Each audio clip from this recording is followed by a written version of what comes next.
Look at all these meatars in the chat. What's up, everybody? I'm here with Phil Escott. Phil, what's going on, man? All right, man. How you doing? I'm good. I'm good. Me and Phil have been hanging out all morning. Yeah. Well, we've been hanging out for so long trying to set this up. It seems strange that this is just when it's starting. Yeah. I'm bored now. I think I'll fuck I off. told you, man. I was like, dude, Phil, we could do this another time because by the time I get set up, I'm so sick of being on the computer that you're gonna have to actually host yourself on my show. No, Look, my I'm audience is cool. gonna be really happy. They get to see me eat the rest of my ribeye while we talk. Check out the lighting with Phil Escott over here. How's the audio, everybody? Tell me if the audio is good or bad. All y'all out there. Seems like we're good. Yeah, sorry. So it's all candles in the evening, so I end up like this weird ghostly figure and all these things now. So Mm-hmm. Well, Phil Escott is going vegan, you guys. He's going vegan again. That's what we're coming here to tell you guys. Phil Escott saw the most recent Gillette commercial and he decided that he wants to be vegan. He's done with this toxic meat, these toxic animal foods, and toxic masculinity. And he's going full vegan. No, I'm kidding. absolutely, yeah, that's it. Look at that. We got Jesus. 100 people in here, even though I didn't even announce even though I did Wow. not announce the event. We got people showing up. So Phil, what's going on, man? I want to give the audience who doesn't know Phil Escott a little bit of an introduction to you. Phil Escott has his own YouTube channel, which I will in the pinned post on this video for those who are watching at a later date. Make sure to subscribe to Phil Escott on YouTube. Phil is a talented drummer. He's another member of the hashtag Bald Man Bad Clan here on YouTube of meat eating, toxic masculinity exuding um, males. So Phil Escott over there sitting and basking in his white male privilege. What's going on, my friend? Oh, man, just the same old thing, fighting with the odd vegan, doing some YouTube vids, playing some drums, eating some meat. There you go. And you used to Trying. be you used to be vegan yourself, didn't you? Oh, I did. Yeah. It was, well, of course I wasn't because I'm not vegan now, so I could never have been vegan. He was never really vegan a few years ago, just like me. I was also never really vegan. Yeah, and I'm on it. I did it wrong anyway, so I must have done it wrong. It's the other one they say all the time, isn't Hmm. it? So, how many years ago was this? Your whole vegan excursion. Let's give a quick background for those of you who haven't seen the several previous episodes where I talked to Mr. Phil Escott. Give us a quick rundown of your dietary history and how you came upon this carnivore diet madness. Um, Oh, well, it was we probably all started off in a rickety post office van in France somewhere in about 1980 when we were driving around, or 1979, 80. And we decided, it was time to go macrobiotic because that was the cool thing to do. And so we started eating all this brown rice and lentils and that kind of thing. And the van, it's an enclosed space and it was filling up with methane, but we didn't really seem to mind that in those days. And then I started to get a bad back and all that sort of thing. But of course, I didn't equate it or anything. Um, and then I went to around all the festivals and ended up eating, living like that for ages, and then into the regular vegetarianism because some Indian guru told me that that was the only way to get enlightened, and stayed that way for many years until it all culminated in horrendous psoriatic arthritis in 2010. It was kind of interspersed with bouts of okay, veganism, so but now, but okay, then you could stop now. That's your excuse, right? Psoriatic arthritis. That's your yeah, excuse that why you get to kill, rape, and pillage the lives of innocent animals. yeah, I'm ashamed at my selfishness. Okay. I I think it was disgraceful of me. And if I'd had any sort of any metal whatsoever, I would have carried on downing the quinoa through the flaming agony Mm-hmm. and just sucked it up. Mm-hmm. Yeah, it's insane, isn't it? I think we've both been watching that same Freely video. Maybe we should watch it today and give a little response to it. We can do a point by point response. Or if you already watched it, you probably don't want to watch it again. I feel like I've seen it I'm all now. right, man. I'm all right. I'm impervious. You know, I'm so Yeah. chilled out with this meat that's supposed to make me so incredibly aggressive. No, meat makes you It was aggressive, bro. What are you talking about? You're chilled out. wasn't it funny? You know, I mean, I got this thread on my Facebook group today, and this girl came up and she posted, "Has anybody else started feeling just amazing consciousness and just so chilled out on meat?" And all these people were coming up underneath, going, "Absolutely," and that's how it is. It really is, isn't it? I mean, you've just got to see the lunacy in the vegan vids and how kind of calm the carnivore vids are, apart from a couple of exceptions, but even then they're pretty funny. And there just doesn't seem to be any humor in it. There doesn't seem to be any, I don't know, you know, that bald man bad thing, you know, the Goji man thing. I've had to watch that over and over. I think that was just the funniest thing. Who was it did it? Well, the Iron One of my Pill. viewers, man. Somebody who watches this channel. Yeah, honestly, that guy made absolutely. a funny. He made a funny edit. Yeah, that's all these people can say, right? Oh, bald man bad, eat meat bad. Like the argumentation is just it's so silly.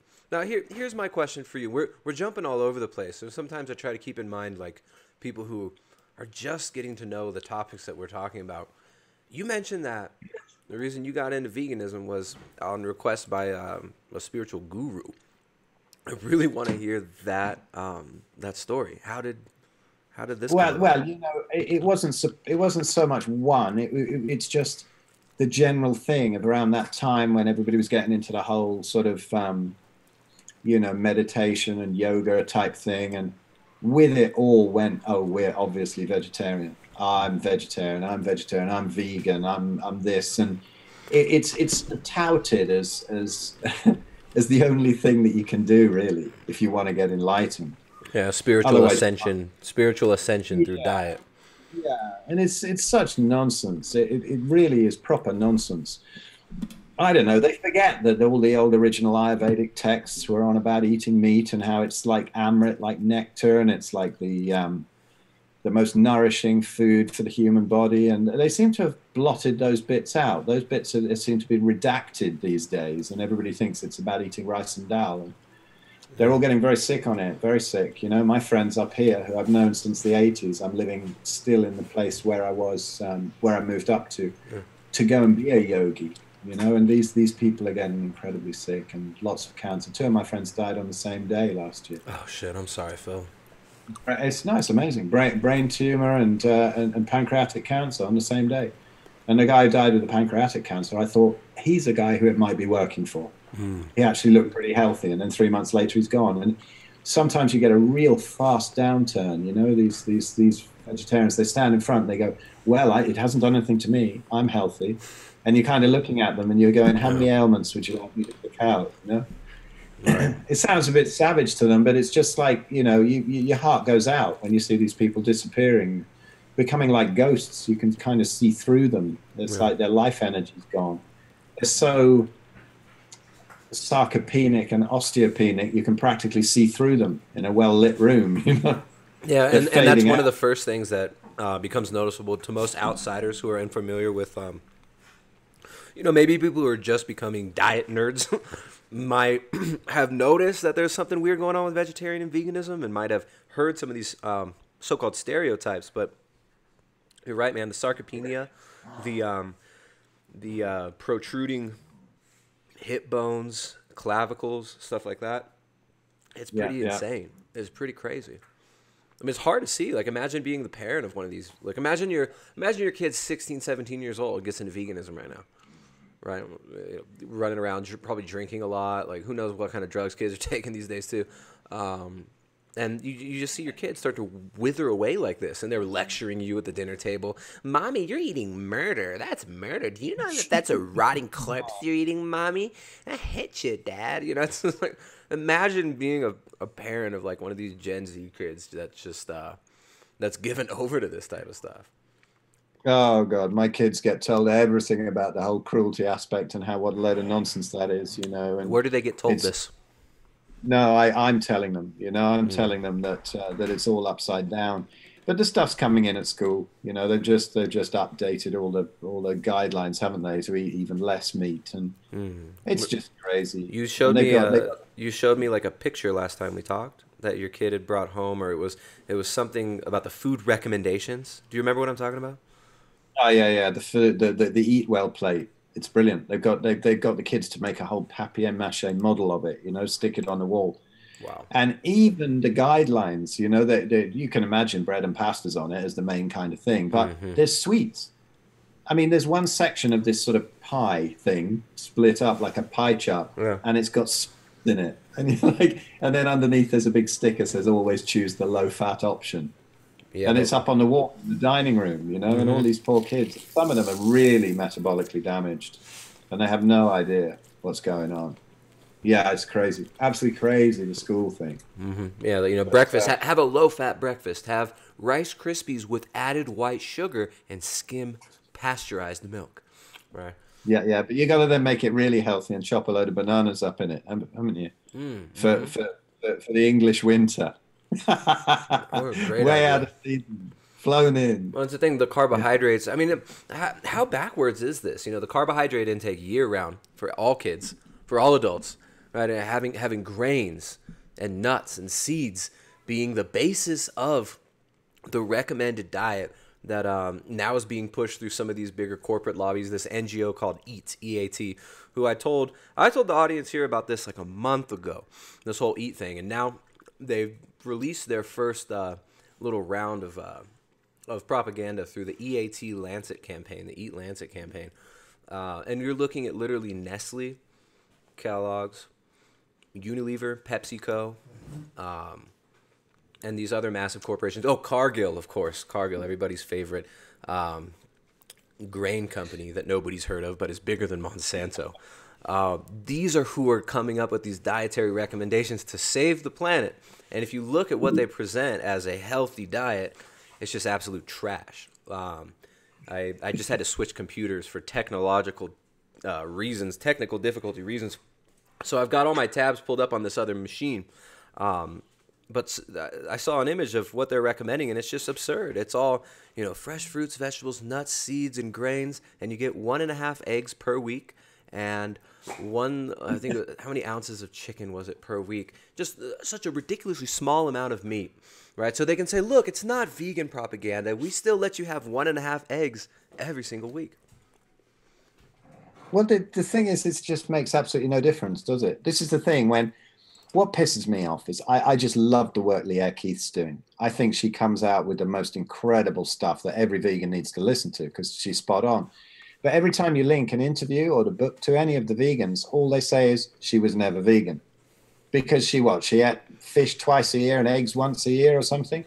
It's exactly the same thing, isn't it? It doesn't matter a damn whether you add an egg here and a bit of fish there. If you're eating all the rest of the crap, you're going to get nothing out of that anyway. So that's a complete waste of time. But I love the way that they deny it. They deny that they were ever vegan because they ate an egg once in 1972 or something. Well, It's crazy. if you ever leave the movement, you were never really vegan. Yeah, Just such a, yeah, it's kind of like Scientology, right? When you leave the movement, they stalk you for years, harass you, harass your family, threaten your life. Yeah, I think yeah. veganism is far more dangerous than Scientology. Everyone's hating on Scientology, but they give veganism a pass. Well, veganism filters down into everything, doesn't it? Scientology doesn't. It just filters down. This whole business of the cow burping thing. It's all over the TV, and there's scientists in white coats going around with cow burp meters, measuring the burps of cows. I mean, what a fucking waste of time. It's got nothing to do. I mean, the climate change thing is debatable. Are we causing it or aren't we? But if we are, which we probably not, I reckon, but we're certainly not doing it with cow burps. Wait, Phil, That hold on, back up. You think that humans exhaling is not the main driver of the climate globally? Are you I going to think be? it's Are you very. one of these crazy people that thinks the sun might have something to do with weather cycles I on this think planet? I think there is a chance. It has a certain influence over us, the sun. I don't know, man. The TV told me that that all scientists, like Bill Nye and Neil deGrasse Tyson, that all the scientists think that humans are the main cause of global warming. If you guys don't catch my sarcasm, no, I definitely, this whole global warming being saved by veganism thing is total nonsense. Oh, absolute nonsense. It was funny, you know, a little while ago.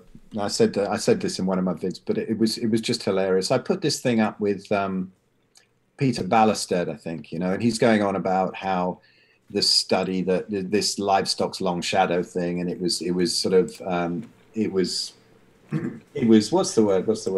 Retarded. It was yeah, that's it. Wicked it was retarded. Yeah. Retracted. It was retracted soon after, and they found it was more like 4% than 50%, or something. I forget the figures. But anyway, I put this link up, and I said, you know, check this out about the environment. But he'd only mentioned that. I didn't even say it was to do with global warming, and it wasn't. It's to do with restoring the soil and restoring the land. And this guy posted, and it was so funny. This guy, he went on for hours just posting about climate change. And I'm going, man, I'm not even talking about climate change. And this is like the vegetarian mind. And it went on and on and on. And I said, why don't you just watch the first 10 minutes? I haven't got time.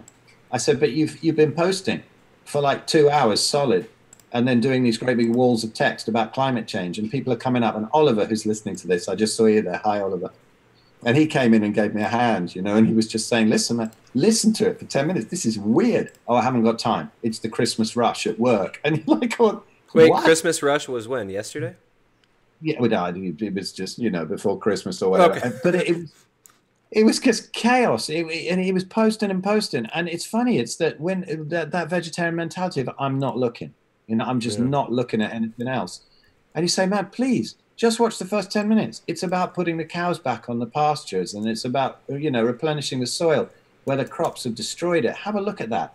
Yes, well, you know, Neil deGrasse Tyson or whatever says, and you're like, man, it's got nothing to do with that. He wouldn't stop, just wouldn't stop. Yeah. Very, very weird. They'll find any excuse not to look. Yeah. You know, where are the studies? There's absolutely no point posting one, is there? Because they never look. No, and if you do post studies, they're not going to accept them anyways. It doesn't matter. It's like, well, where are the studies? Well, I've got Dr. Greger's website right here with a list of cherry-picked studies that I'm going to then refute you with by just randomly posting the abstracts that I don't even know how to read or interpret. Right? This is the traditional vegan way of argumentation. And then once they realize that they can't win the health argument, it's, well, veganism's not about health. It's about the animals, you sick, murdering bastard. And then it's, okay, so my dog, or what about a cat, right? What about a cat hunting for a rat? Should we be protesting this? Should we be, what do you do when you have rats in your house, vegan? What do you do when you have a cockroach infestation? Right? You let the rats roam free in your roof? Right? I don't know. I don't know what the vegan answer to this is. Are rats? Well, cool? maybe they just push some of their quinoa salad under the cooker or something, and then the cockroaches leave there. That'll kill them pretty quickly, you know, probably as quickly as a vegan. Yeah, no, it's crazy. And what's so amazing to me now, and the reason why I've been talking about it so much, is that these people have straight up politicized this movement to such an extent that it's just absolutely ridiculous. It's so weaponized now. And it's so right in front of your face exactly who was behind this push for, you know, global vegan, not only recommendations, but also legal frameworks that actually mandate certain ways of using land, certain ways of, you know, processing foods and stuff like that. We're literally looking at a total takeover of our food supply intentionally through big NGOs and corporations, and and these vegans, they don't want to see it. They have no. I've been talking about this for months on this channel. I think for at least maybe the last year. I'm not sure how long I've been really nailing this home, showing who's behind the funding of this whole vegan thing. But it falls on deaf ears within the vegan movement. These people can't hear it. They can't understand what I'm saying, and all they can say is bald man bad, eat meat bad. You know, you just no. They just say no, bald man bad. That's all they can do. I don't know. I don't understand how they can't see the soil thing. You know, that seems so obvious to me. How can they see that? You know, it's listening to Leah Keith and this business of how we've gone past the point. She was saying, you know, the agri-apocalypse she's on about, and bringing down civilizations when the soil gets ruined. because they can't go past that point of apocalypse, and they can't start fertilizing it with petrochemicals or whatever like we are. Yeah. And I don't understand how they can't see that that happens. They've surely got to look at that and go, oh, that's interesting. Even when I was vegan, I would have done. Maybe, that's why I'm not vegan anymore, because I was that open-minded. If somebody had come to me, and they didn't, the information wasn't there in those days. Yeah. It was just, hey, I'm some yogi, and my friends say it's good to eat that, and there is something called the China study, and that was about it. But actually, if somebody had come up to me in those days and said, do you understand what happens with the soil? Do you understand what happens with cattle? Do you understand what happens with these animals being mashed up in combines? I'd have gone, wow, that is interesting. I'm going to look into that. But they don't. I can't understand the closed-mindedness. They'll, you post a picture of them chewed up in the combines, and they either say it's faked or they say it's the intent. Yeah, exactly. We don't intend to get. That's a despicable thing. That is where they go, oh, it's the intent. We don't care if we make billions of wild animals homeless and extinct. We didn't intend to. Oh. Yeah. No, and that's what's so dangerous about this ideology. These they're so unexamined. Like, these people have no idea what they actually are professing and confessing to believe, and they don't even live out their beliefs in the real world. Like, Freely the Banana Skank believes there's an animal apocalypse happening, right? The freaking cow apocalypse. The speaking of apocalypse, you guys remember that scene with Kurtz at the end of Apocalypse Now? People keep saying in the chat that they feel like they're hanging out with Colonel. What was his name? Was it Kurtz, or was that in the book? Colonel Kurtz. Colonel Kurtz. Yeah. What was it in the book? It was something else in the book, wasn't it? I didn't read that. Joseph Conrad, The Heart of Darkness. Yeah, Heart of Darkness. Yeah. Interesting book. All right, so anyways, yeah. But yeah, they don't even live out their beliefs. They say there's an animal apocalypse, and they fight it by buying Nestle products that say vegan on it. It's like, if you really believe that there's an animal apocalypse going on that is equally as morally reprehensible and objectively wrong as if you were killing humans, which is what they say they believe. They believe it's the same thing. And this is how you fight it? You guys are pussies. Like, what kind of warriors for truth are you if you won't even live out in your own confessed worldview? I know, it's nuts, isn't it? That's funny. Dr. Michael Fartface, Gasman bad. Dr. Michael Fartface, yeah. Well, we've got Gassy Gregor that shows up sometimes too. Seems like they're never here at the same time though, so they might be the same guy. Do you think they are? They could be, I was wondering, maybe. They could be the same guys as the Finger Puppets. Yeah, he pops up on my channel too. I thought that was a great name on YouTube. Well done. So Phil, I think I'm able to, let me see. Because we're in Zoom. I was going to see if we've got to watch this, the Gillette ad. There's an ad from Gillette that they put out recently that everybody's really excited about. And let me see if I think I'll have to screen share with you. This is the one detail we didn't sort out before. Let's see if I can share screen. I'll do start share. And who's Colin Mockery?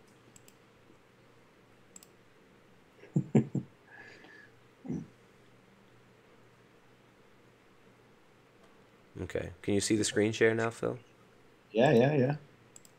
Cool. So here's what I'm going to do.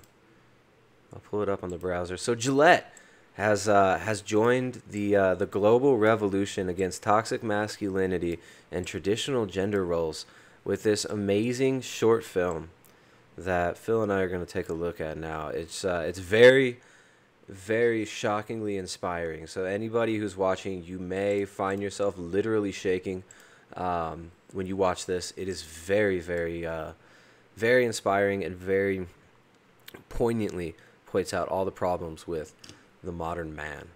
So let's see if I can get. Here's what I'm probably going to have to do. I'm going to have to route the audio.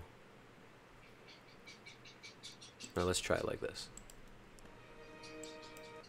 Bullying. The Me Too movement against sexual harassment. Masculinity. Is this the best a man can get? Is it? It's likely happening here in bullying, a problem We can't hide from it. Sexual harassment is taking over. It's been going on far too long. We can't laugh it off. Who's the daddy? What I actually think she's trying to say. Making the same old excuses.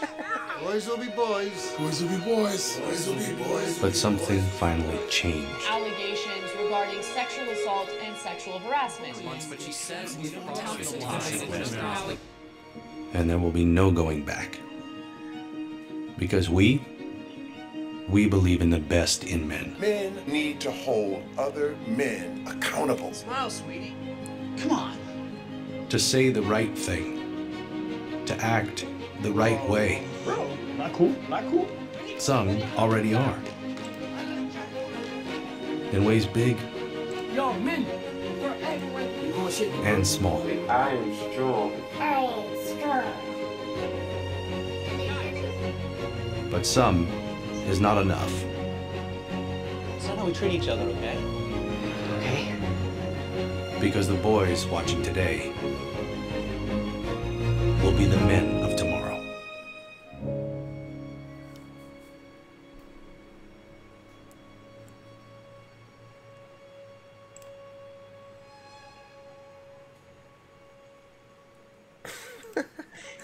It's only the quote at the end. What is the quote?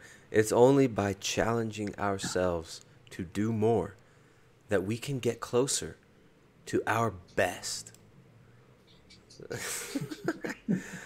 Wow. What do you think about that, Phil?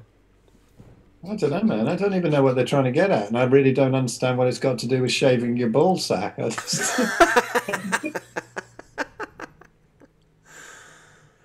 Yeah. I don't understand. I mean, if I made a video for Gillette, I'd have maybe somebody's missus going underneath on a skateboard saying, you know, I think I might have missed a bit, you know, and going underneath. And they don't seem to have any sense of humor on these things. They need some sort of humor. I don't know. God, it's all very serious, and I don't know really what to make of it at all. Advertising.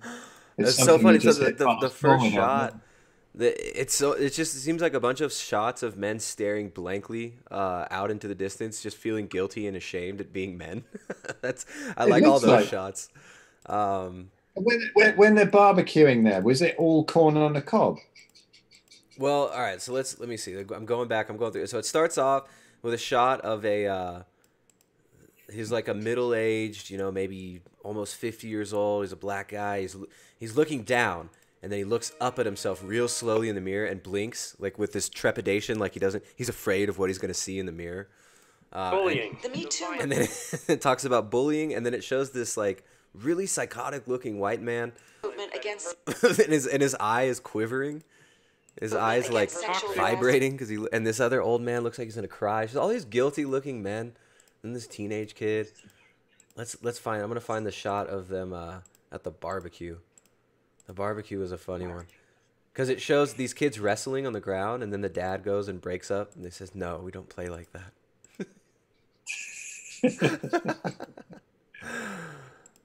So I'm trying to find the barbecue shot. Where'd it go? There it is, the barbecue shot. I don't see any meat. Is there any meat? I think it's great when the kids are fighting. At least they're occupied and you get a moment off. You know, it's cool. Oh no, there's some burgers on there. There's quite a few corn cobs. There's a huge row of these dudes. There's like Judging by the size of the dad who broke up the fight, though, I think they're probably veggie burgers, aren't they? Yeah. So this is why I titled the talk today. What is the title? Gillette and veganism: why 4 out of 5 of your wife's boyfriends recommend them. Excellent. That's the title of today's talk.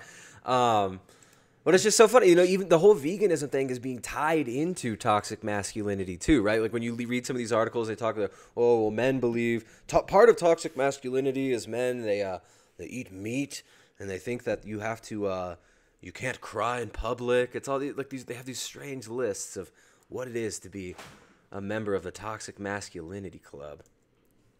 But half the things that they associate with meat eating are much worse with veganism. I mean, you can see that everybody who goes on a carnivore diet is getting their boners back, getting their libido back. Where did this ad come from? Where there was a chicken or a bit of meat or something lying in between two people in the bed and saying meat, ruins your performance. Yeah, there was. Where the hell did that come from? That's PETA, dude.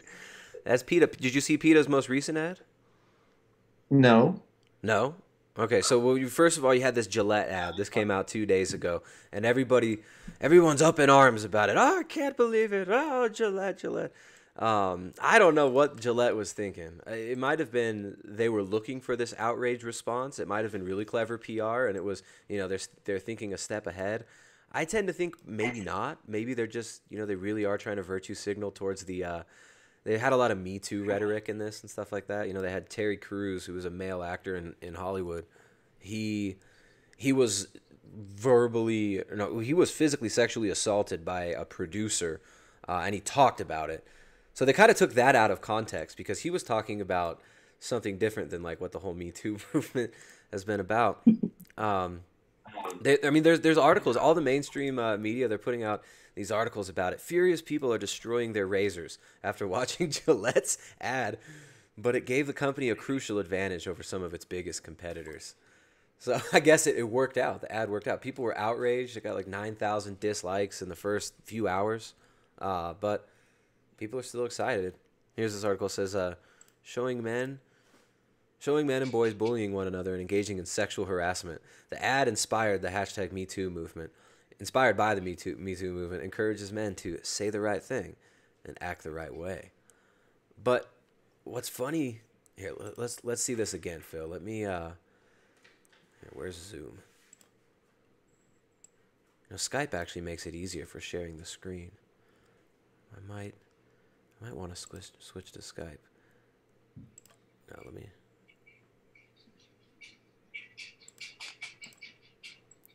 Okay, so I'm sharing the screen again. Let's check out the like kind of a play-by-play of this now, because there's some really funny parts on it. So it's cyberbullying gets brought up, right? Freak. And the kid's crying to his mom. Can't hide from it. Sexual harassment is And all these mean boys run through his house, and then it shows this old cartoon from the 50s of some dudes whistling at an attractive woman. And I guess that's some sort of harassment, to express that you're attracted to a woman is somehow bad. It's been going on far too long. We can't laugh it off. Who's the daddy? That's a funny scene, right? So the guy comes home from work in a fake sitcom, and there's an audience, and it's supposedly we're supposed to think it's bad. It's bad that the audience is laughing when he says, "I'm the daddy." Who's the daddy? Or something like that. That's toxic masculinity, guys. Oh, it's ridiculous. There's just no way you can behave anymore, is Making there? the same. And then a guy mansplains. He says, "I think what she's saying is, I guess you're not allowed to do that. You're not allowed to interpret somebody's words if they're a woman." Yeah, so it was such a perfect example of the soyification of culture. Let's see. Soyification, yeah. Here's the barbecue scene. This is a funny one. But something finally changed. They're chanting together at the barbecue. Boys will be boys. Boys will be boys. And we're supposed to think this is bad. Boys will be boys. Boys will be boys. But something finally changed. Allegations regarding sexual assault and sexual harassment. But she says And there will be no going back. No going back. Because we believe in the best in men. Men need to hold other men accountable. Smile, sweetie. Come on. To say the right thing. To act the right way. Bro, not cool. That's the best part. All right, here, Phil. I don't know if it's synced up as well with the audio for you. This is the funniest part. So this girl walks by. She's got her short shorts on. This banging chick walks by, and this dude on the street sees her. To act the right. He sees her. And he's like, "Oh, what's up, baby?" And he's going to follow after her and like try and holler at her or something like that. And then this black dude walks out of the. He's like, "No, not cool. Not dude, cool. not cool.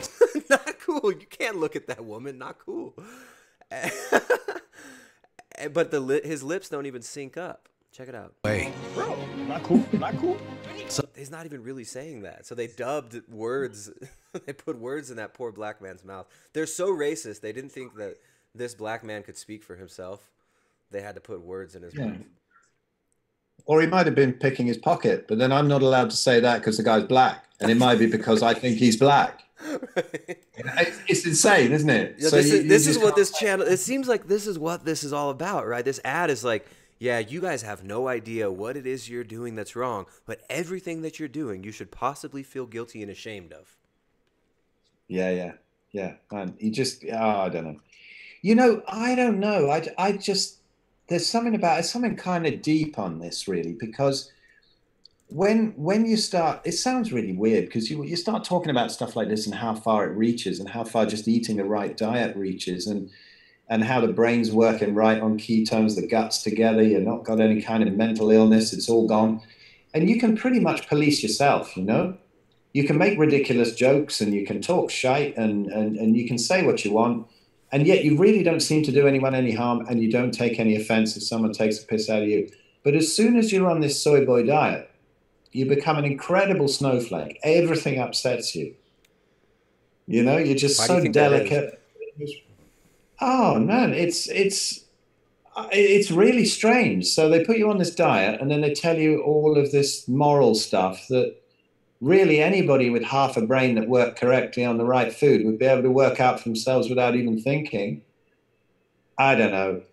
Very strange. Something really strange going on. Joey farts strong. Is this the same guy? I saw that one.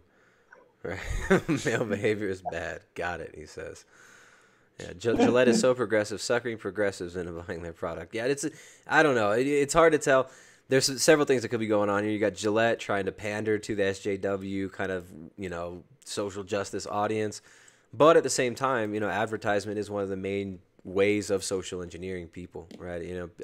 When you look at magazines, when you look at television, the advertisers are why the content is there, right? It's not there to sell you necessarily always on products. Sometimes it's about selling you on a worldview and on what you, selling you on your perspective.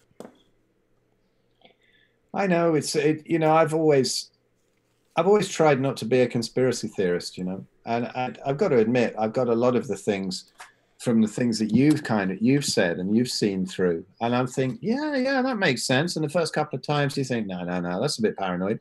And then you think, no, it's got to make sense because I'm just a simple dude, really, who just likes talking about nonsense, playing the drums and helping people out when they're in tremendous pain and they don't know what to eat, But it's starting to occur to me that it's going way further than some old twat like me even realizes. You've got a much more of a handle on that.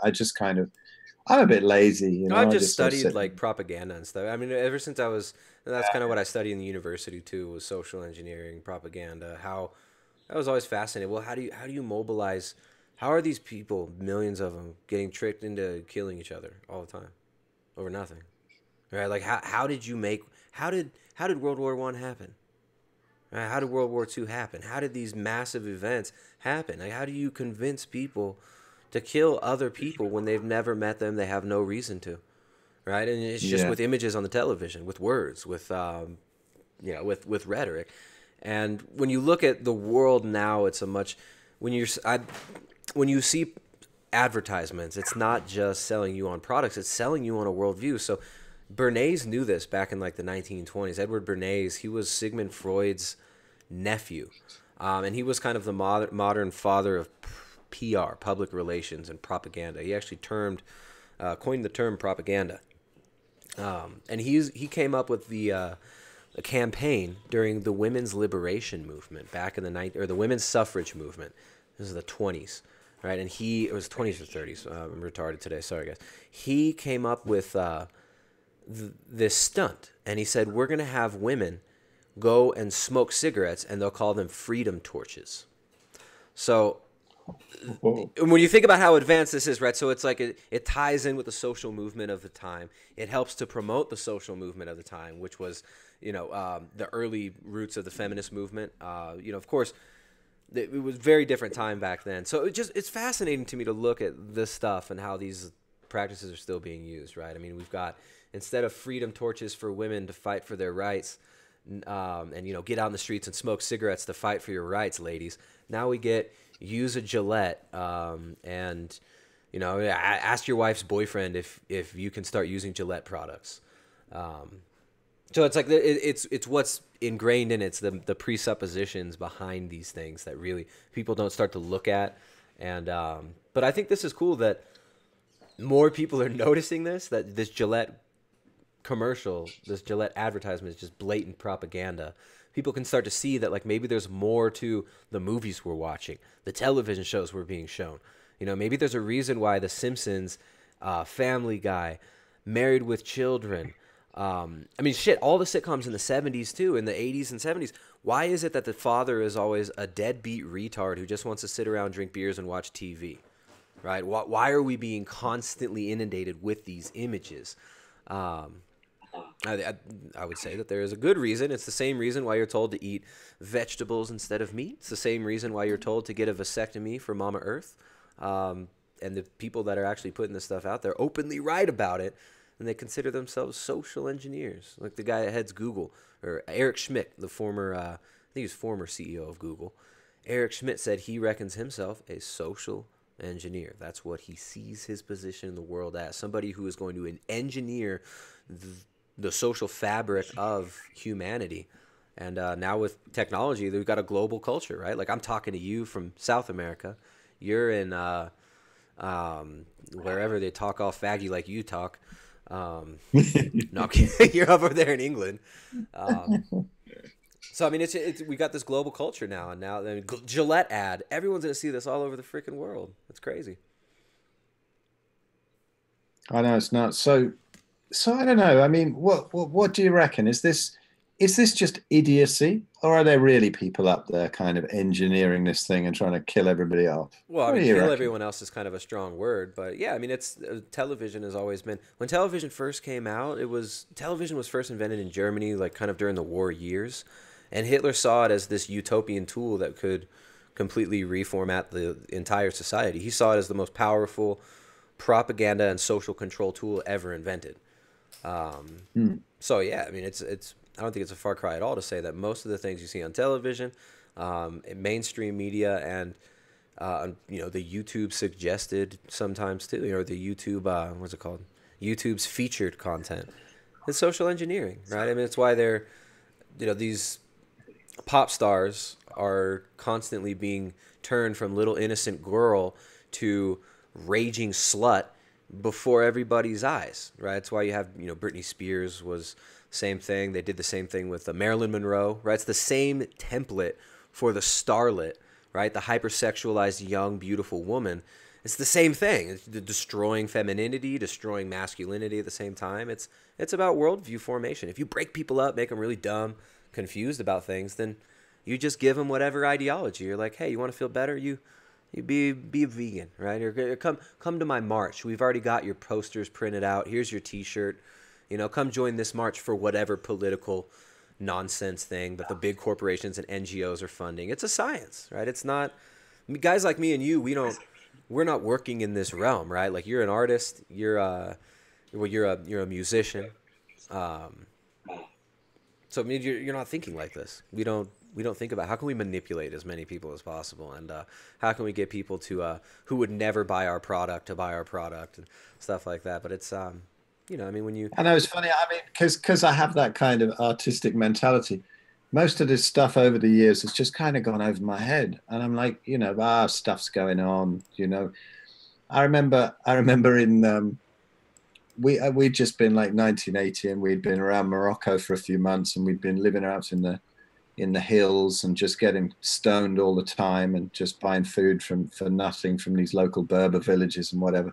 And then we got in this rickety old VW camper to drive back up, and we drove back up through Morocco, and we got into Spain. And I remember waking up the next morning and we said, let's just go and stand in a bank.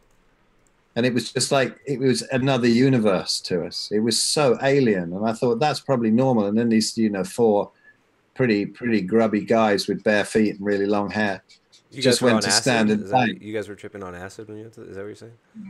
Not at that very moment, no, but we done a fair bit of it in our time. Yeah. But it was just a matter of walking into that thing where there was people actually walking around in suits and doing these sort of things. And it was incomprehensible to me, because I went to like a public school in England, which is like a posh schools. I don't know why they're called public schools exactly, because they're not public at all. They're private. But you go to that, and that's where they pick out all these sort of people who are going to go into all the old boy networks, like lawyers and government and that kind of thing.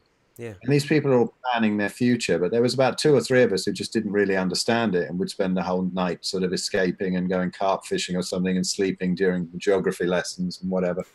And it didn't really touch me at all. I was just like, but there were people actually planning their careers there.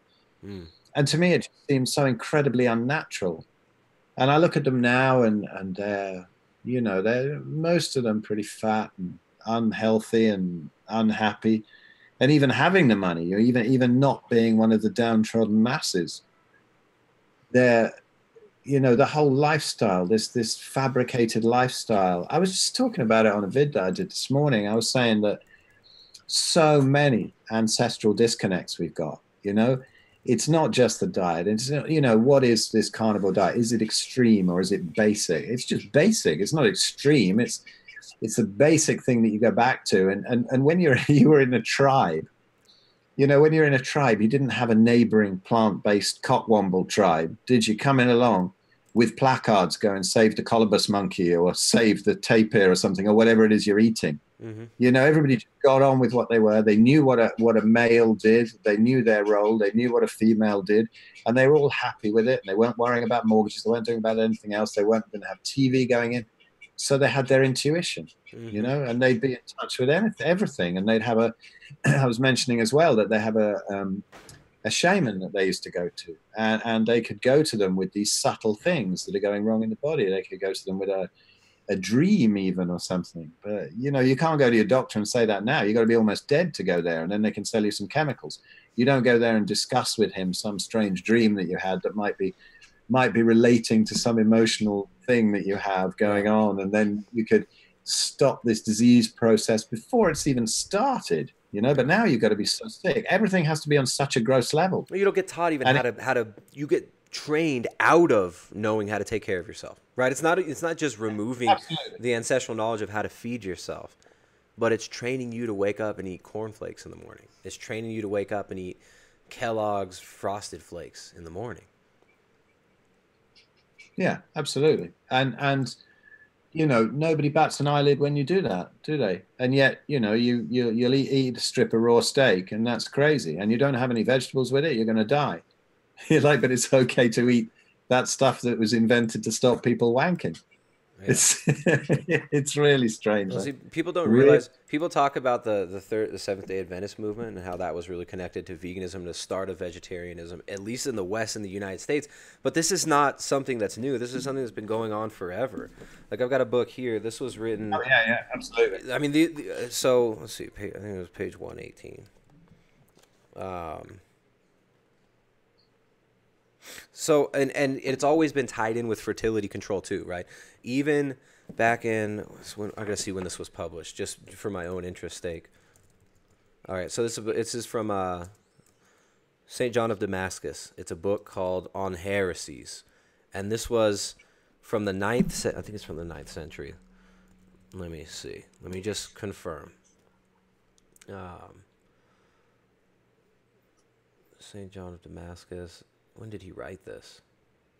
I think this was written either in the 9th century, between like the 9th and the 12th century, right? And he's talking about these different groups around Europe, the East, and the West, who were just involved with degeneracy. And he basically lists off all these different groups. So there's several different groups that he lists here in the 900s. It might have not been that year. Please, no, 726. Let's see, St. John of Damascus. All right, so he lived 676 through 749. So in the 7th century, he wrote about the Encratites, who happen to be a branch of the Tatianists, also reject marriage, which they declare to be of Satan, and they forbid all eating of animal food. So this is 700. This guy's writing this about these groups that are forbidding animal food and saying that having babies is terrible as well. So they reject marriage, they reject having babies. It's of Satan. So is eating any animal food. And there's several different groups here they list that kind of hold to these same doctrines. And this is in the 700s. This is being written about. So it's nothing new. And people have known. Well, that you this know, is back in those days, there was no Pop-Tarts and there was no donuts. There was no stuff like that. I mean, they were either eating the grain stuff or they were eating the meat stuff. And they must have known, they had their intuition together back then. And the people who were eating the meat must have known that they had a better consciousness on meat than they did on that. So every population that wants to control through, you know, for financial reasons or religious reasons, have always done it the whole time, haven't they? It's been going on forever. It's just this latest wave of it was this Seventh-day Adventist thing. In fact, I should think that Ellen G. White probably faked the damn vision, you know, because she picked it up off somebody else. Well, it's the same. It's the same. The same vision is coming to these other groups 500 years before, you know, 1,500 years ago.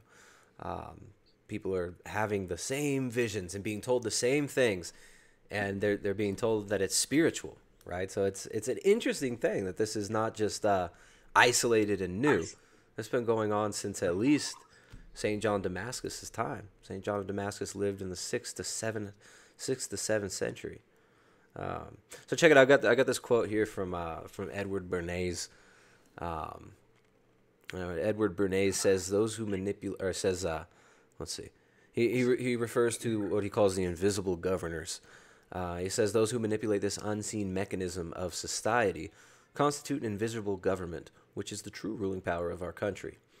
In our social conduct or our ethical thinking, we are dominated by the relatively small number of persons, a trifling fraction of our 120 million, who understand the mental processes and social patterns of the masses. It is they who pull the wires which control the public mind, who harness old social forces and contrive new ways to bind and guide the world. So he wrote about this in the 20s and 30s. Yeah, I don't know. It's just... it's only recently I've realized how long it's been going on. I mean, as a control thing, because when you're in this whole spiritual thing and you get caught up in all of that and the Indian culture, it's like, oh, there was this time when this Vedic civilization where everybody ate vegetarian, everybody was in perfect health, and everybody was completely enlightened. And so you create this sort of probably completely imaginary Shangri-La, and saying we're going to get there. As long as you meditate enough, as long as you do enough yoga, and then of course you need to be light. You need to have this light sattvic food. Yeah. You got to have all this rice and pulses, and this is what, you know. And they're not noticing that a lot of the gurus, you know, and let's presume that they were actually enlightened and they were stress-free. They didn't have artificial light. They didn't have all of this stuff, and yet they're still dying of cancer. You know, Ramana Maharshi, who's often held up as the greatest sage ever, you know, and he died at 70 years old in horrible agony. Yeah, same with Osho. Osho died too, but I mean, not didn't seem like it was really a natural death. He was all drugged up for years, but he. Yeah, probably.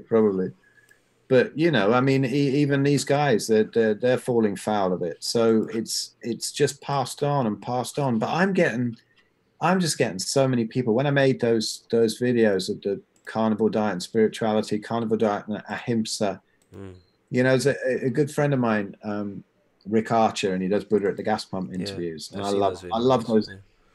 love those interviews. But they're all vegan, you know, and they're going, oh yes, and of course I went vegan in the 70s, or I had this vegan, and then, you know, and some of them go, no, I'm not, and they're kind of waking up. But when I made a couple of videos about it, and there's so many people underneath agreeing and saying that their spirituality is blossoming with it, and everything is. And Rick said, you've got to talk to this guy called Timothy Conway. And this guy, Timothy Conway, is not a militant vegan or anything. He's a really nice guy, and he's written some amazing books. I got some great respect for him. But it was funny because it's based on so little, because Rick said to me, this is a guy who'll really know. This is a guy who can really debate you. So we had this long email exchange, and it was exactly the same things as any 14-year-old girl who's been in it for 2 weeks. You know, there's only a really limited thing that you can actually look at. There isn't anything else. You look outside the tiniest little tunnel of knowledge, and it all breaks apart. It all falls down. But they're all quoting the same thing. I thought, okay, maybe this guy's got something else. What was his argument? Was he coming from a physical point of view or a spiritual? Everything, man. Everything. The same old thing. What was the first angle he took? Oh, for him, it's ahimsa. You know, it's non-violence. You know, and then you explain to him, look, it's really not like that. You can have millions of animals killed and maimed, and you can have them poisoned, and you can have all the land cleared, and you can destroy the soil at the same time.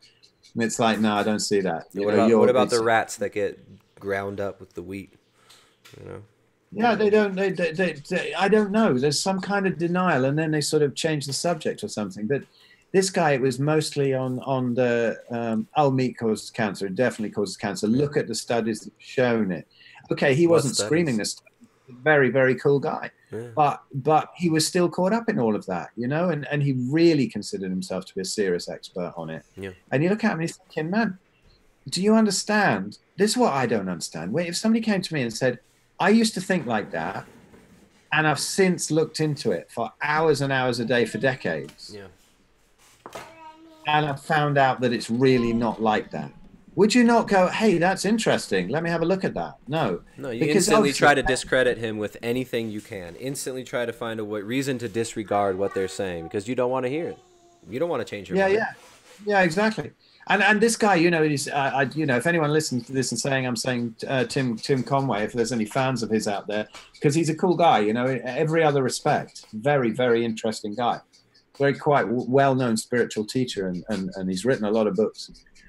And you know, he's spot on about everything except for this. I mean, so many of them get everything spot on except for this, and it really drags them down because they get very, very, very sick, and they're not. You know, you look at them, and there's this incredible wastage of muscle, and they think that they're really healthy, and they just don't see it. Either they're very fat, like Mooji, you know, who's diabetic, or Papaji, or all these kind of gurus, and they were very sick. They were diabetic or sarcopenic, one or the other. You know, it goes one way or the other, depending on if they eat more lentils or more cakes. You know, and it's really, I'd love to see it purged out, the whole spiritual thing. This is my thing. You know, a load of people are seeing it, trying to get all this veganism purged out of the out of the mainstream and all this dogma about it. But to be honest, you know, I'm really sick of it because they're so aggressive.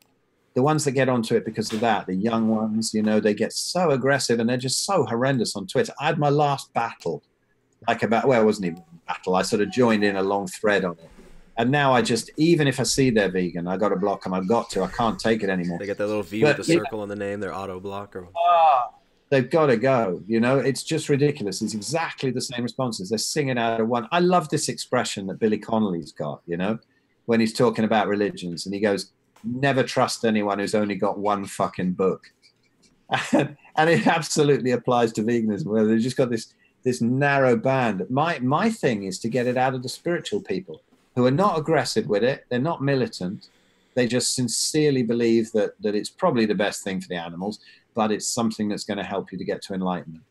And it's such utter bullshit. And that's my thing. I'd love to see these people, you know, it's all tied up with this whole spiritual. There's as much bullshit in spirituality as there is in diet. That's where the diet stuff stems from. That's the root of the diet stuff, is the spiritual realm. It's the spiritual battle. That's why I'm, you know, showing you St. John of Damascus, the church father from the 600 to 700 AD, writing about these crazy vegan sects and these, you know, he lists, this book's pretty amazing. Anybody who's interested in you know, history of Eastern Orthodoxy, St. John of Damascus on the heresies, or is it on heretics? What is it?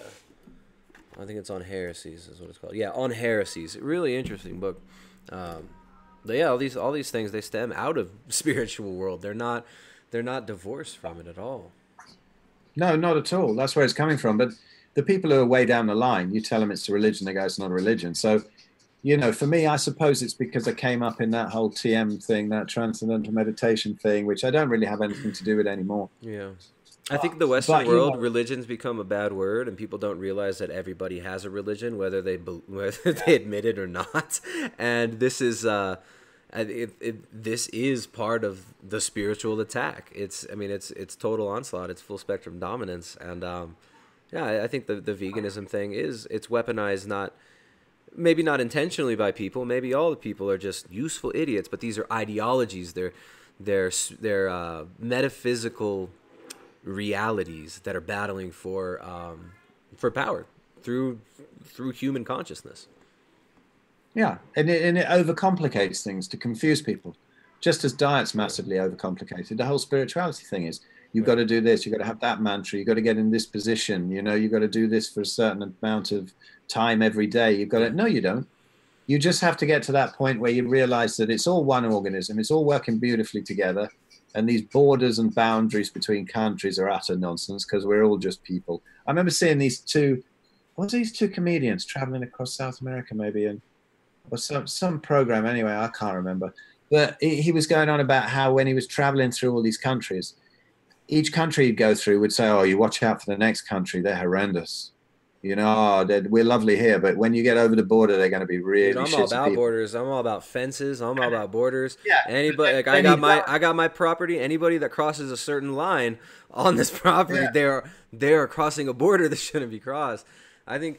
Yeah, no, but then you get to the next country, and they're all absolutely lovely. Yeah. And then they'd say, oh, wait till you get to the next country, they're horrendous, Yeah. And all of this nonsense. When everybody's just cool all over the place, generally. Yeah. They're absolute fine. So Yin Yang says, Yin Yang's threw a $10 super chat. Thanks, man. Yin Yang, email me again, man. We had emailed each other back and forth. We were trying to talk about something. Try emailing me again, and we can connect. He says, why is the promotion of vegetarianism often found in polytheistic religions? That's a very deep question. What do you think, Phil? I have absolutely no idea. I mean, there's the Hindu thing, isn't there? But do you know, in the Hindu thing and all the whole caste business, and the Brahmins were eating meat a hell of a lot later than the rest of them, weren't they? It was again something to do with control. This is, yeah. I don't know, man. It's all the same process, and then it's all just hiding behind these ridiculous things, all these multiple gods and stuff. It's real simple. There's a point where something sort of pops and you realize everything's all one, and then it's not done. It's the beginning of the journey, because then you can sort of go past and just see through all the bullshit. There's just a little frame of mind you can get into, I think, where you can spot immediately 99% of the bullshit. Yeah. It's just by how it smells, just by, take this climate change thing that we were talking about. I don't know. I really don't know, but something smells really odd to me. When you get a whole group of people who are going, this is settled science, and then you get a handful of people who are kind of blowing up their careers to say this isn't the way it is, it's really suspicious to me. It's like in the diet world, look what happened to Gary Fettke, look what happened to Tim Noakes. And they get totally persecuted for what they're saying, but they're absolutely spot on. The courts can't get them in the end. Except this silly thing with Gary Fettke, where he's not even allowed to talk about diet. It's insane, isn't it? Well, so his missus has to do it, and Belinda has to do it. I gotta get Belinda on. I've been meaning to contact her. She's brilliant. My God, she was savage. I listened to a podcast with her the other day, and I was just cheering her on. She's so savage about the religion thing. Yeah, well, she breaks down the Ellen G. White and the. Yeah, but she doesn't seem to understand that this is a thread that goes even further back than that. It's like I think she mentioned that at one point. She just kind of focuses on that because it's what people sort of know. It's the direct lineage, and people already understand about Kellogg and all this. Yeah. But people don't understand that John D. Rockefeller was going to the retreats at Kellogg's spot. I forget where it was, somewhere up in New York or something.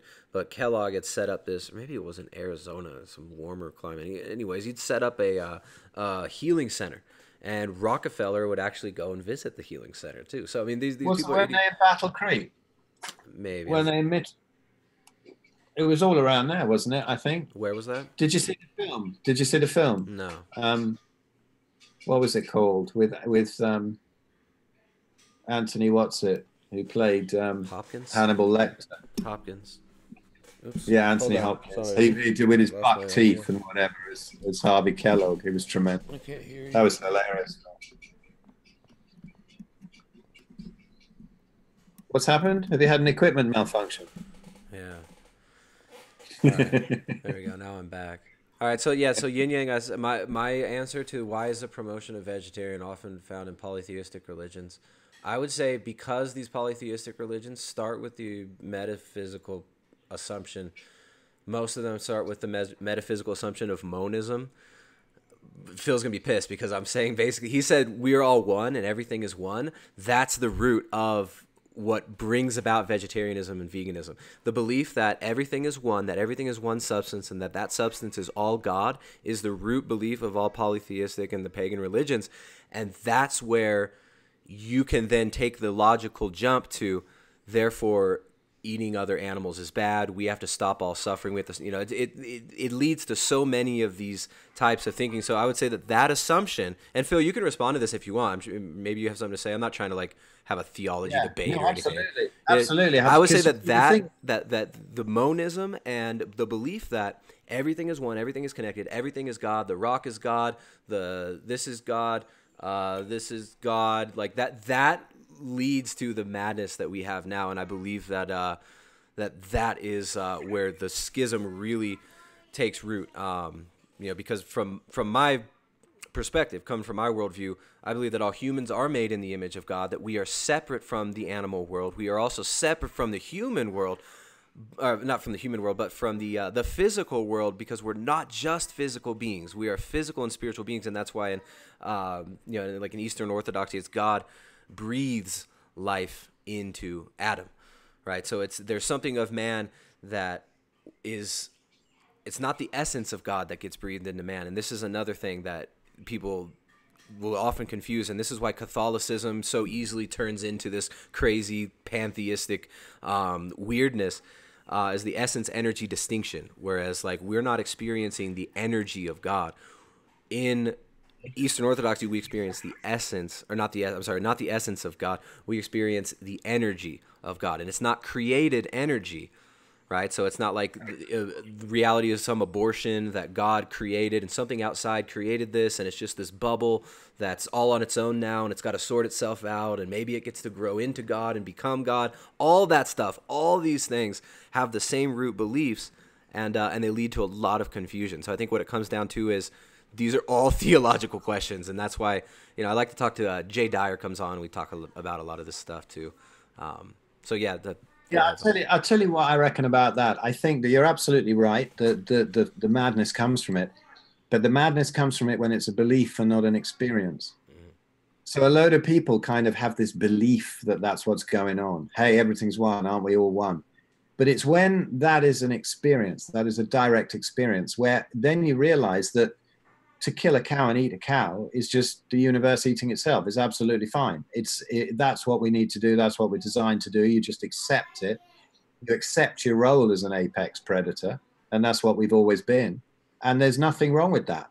The problem comes where you say, oh, I have this belief that we're all one. Oh, so we mustn't eat the cows. Do you see what I mean? Yeah, the feelings and the belief, I think, can both be misdirected, right? So, I mean, you've taken psychedelics, right? So it's like if you take a huge dose of acid, you're just like, oh, we're all fucking one, man, and I can fucking fly, and nothing matters, and I'm God. It's like you get to this Charles Manson level of psychosis, and that's not through believing it. That's through experience, right? So I would say that maybe even the experience of we are all one could have a smidgen of truth to it, but it gets instantly corrupted and filtered through a lens that corrupts it and that scatters us abroad rather than, really uniting us with common beliefs and common structures of morality and stuff.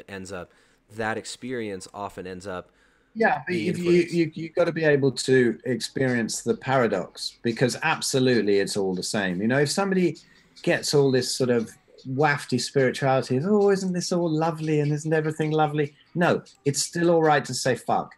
It's still all right to take the piss out of somebody's trousers. It's still all right to have a go at Gregor. It's still all right to watch The Walking Dead. You don't have to go, oh, this is so nasty, I can't take this and all this.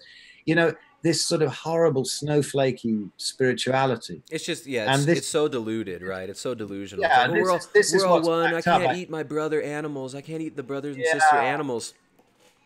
Such Some a of these people are really misinterpretation. experiencing this revulsion to it, and they're experiencing a real desire for utopia, right? They really want that. So why I would say that there's a reason why humans and every single religion always has some sort of a metaphysical concept of utopia that they're either working back towards or working towards for the first time. So in like secular humanism and in Darwinism, the utopia is a future state that we didn't come from the utopia state. We're moving towards it through man's own theosis, right? So in Darwinism and in Freemasonry, and in a lot of Eastern religions, it's man is becoming God. So there's the apotheosis of man, right? And I think almost all of these religions have some sort of a concept of utopia. And yeah, do you notice that common thread as well? Yeah, absolutely. And it's the dangling carrot. Mm-hmm. It's the same in the whole TM thing. You know, you do enough meditation, one day you'll get enlightened and all of this. Ascension. Yeah. And you know, it's possible at any moment for anybody at any given time, in any religion, anything. It's all made up, total, utter nonsense. There was just kind of this moment in 2006 where it all sort of fell away. And it was so ordinary, the ordinariness of it. You know, when people mystify this whole process. And since then, I can't even hang out with so-called spiritual people. You know, they drive me mad. I'd much rather be with somebody who just swears all the time and talks about nonsense and is hilarious. You know, to me, this is somebody who's much closer to their nature. They're not resisting their nature and trying to be somebody that they're not. Right. You know, I don't really even have anything to say about it. I always thought, yeah, I'd really like to get up and talk about all this spiritual stuff. And I ended up being the meat guy on YouTube, or one of the clan of meat guys, you know, and it's so weird. Yeah, you're defending because meat. that's not who I am at all, you know. Yeah. But it's because all I've been really interested in, I suppose, all my life is dispelling bullshit. And that's not an arrogant thing, but dispelling bullshit in my own thinking. Yeah. You know, and just keep on going. And I'm still doing it. You know, I'm looking at all kinds of things and just think, because I figure this whole business about climate change, for example, I can't know. People go, oh, it's definitely not, or it definitely is. I don't know, but I smell a rat. You know, vaccines, oh, it's incredibly dangerous, or, oh, you've got to do it or you're killing all the rest of the kids. Now, I don't vaccinate my kids because I smell a rat. Yeah. And whether it works or not, there's a better way around it. My kids hardly get sick because they eat the right stuff and they're happy and they don't have blue light at night and all that kind of thing. So their immune systems are strong. And I can see they are, because all the kids that have been vaccinated, they get really sick and they're off for a week. And my kids, they might get a little sniff one evening and then, you know, then they're fine by the morning. Yeah. And their immune systems are great. So there's a better way around it. So for me, I can get a direct experience of that. I cannot get a direct experience of what's happening with the planet. I can't get a direct experience of whether the Earth's round or flat. Now, I'm 97% sure the Earth's round, but there's some people I really, really respect. You just ruined. You're about to ruin the whole chat. The whole chat's gonna blow up. Flat Earthers. Who say it's flat? It's gonna blow up with the flat Earthers. I have to sometimes ban these people, not because I think they're stupid or anything. I'm like, don't come here and talk about this. We're not here to argue flat Earth. You people in the chat. No, not at all. I don't even think about it. I don't get involved in it.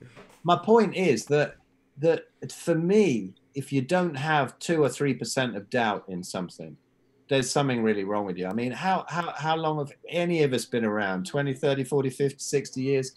How the hell do we know anything? You know, we're still learning every day. I learn stuff every single day. All right, so how do you know that you're right? How do you know vegans aren't right? Who are you to oppose veganism then? Well, I don't.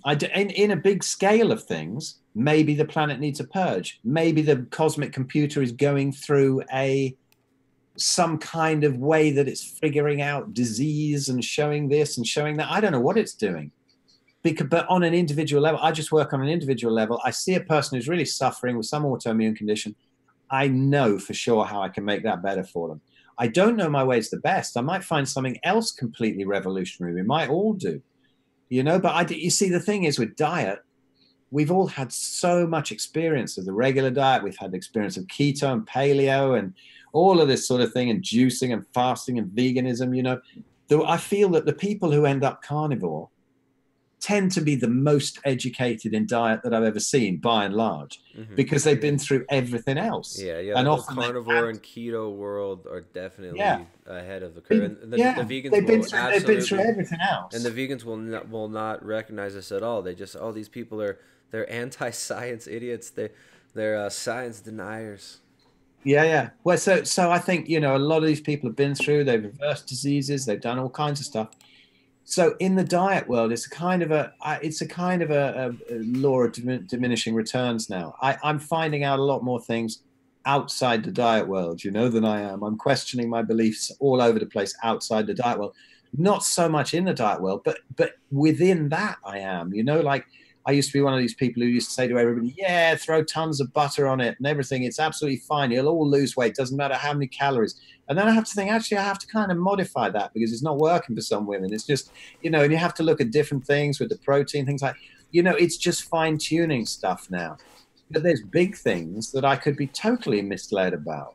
And one of them might be the shape of the, I think it's more like some kind of dimension thing or something, rather, if there is anything that we're not seeing, rather than the thing being some disc flying through the air.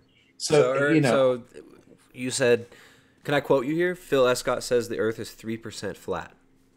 Well, it probably is, isn't it? But yeah, I don't know. You see, it's just people. What gets me is people arguing about stuff they have no experience about. Yeah. With absolutes. You know, and you get this with vegans, don't you? This is crap. This is. Have you ever tried it? No, and I never would. Well, how would you ever? I don't go onto some brain surgery site and start saying you're doing this wrong. I don't know if I can think about cracking someone's head open, so I'm going to look like an idiot. And if I do want to go onto something like that, I'll sit and watch and learn, you know, from the experts. So, but they don't realize just how expert a lot of these carnivores are, you know, how much they've been through. Or how stupid their vegan experts are, right? I mean, the enormous Dunning-Kruger. I could be incredibly wrong, but I know that going back to veganism isn't right, you know, not for me, because I'm not in pain anymore, so I don't want to be in pain again. So I think the thing is, you know, you got to go with your passions of what you personally want to do, what you feel like your role in the world is, you know, rather than sort of, because they're on somebody else's role. They're not, they haven't picked their own thing. They haven't listened to their own bodies. They haven't gone through all the experiments. They've just got the vegan high priests and they've listened to them. Yeah, it's pretty funny. That's all that's happened.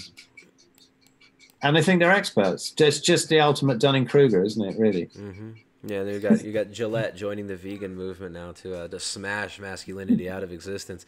I'm pulling up where'd it go? All right, so I've got this browser. Here's a picture from the Third Wave Foundation, which is this Third Wave Feminist Foundation. And when you look at who actually funds it, Third Wave wishes to acknowledge the generous commitment of the following foundations who have supported our work in moving critical resources to young feminist leaders in the United States.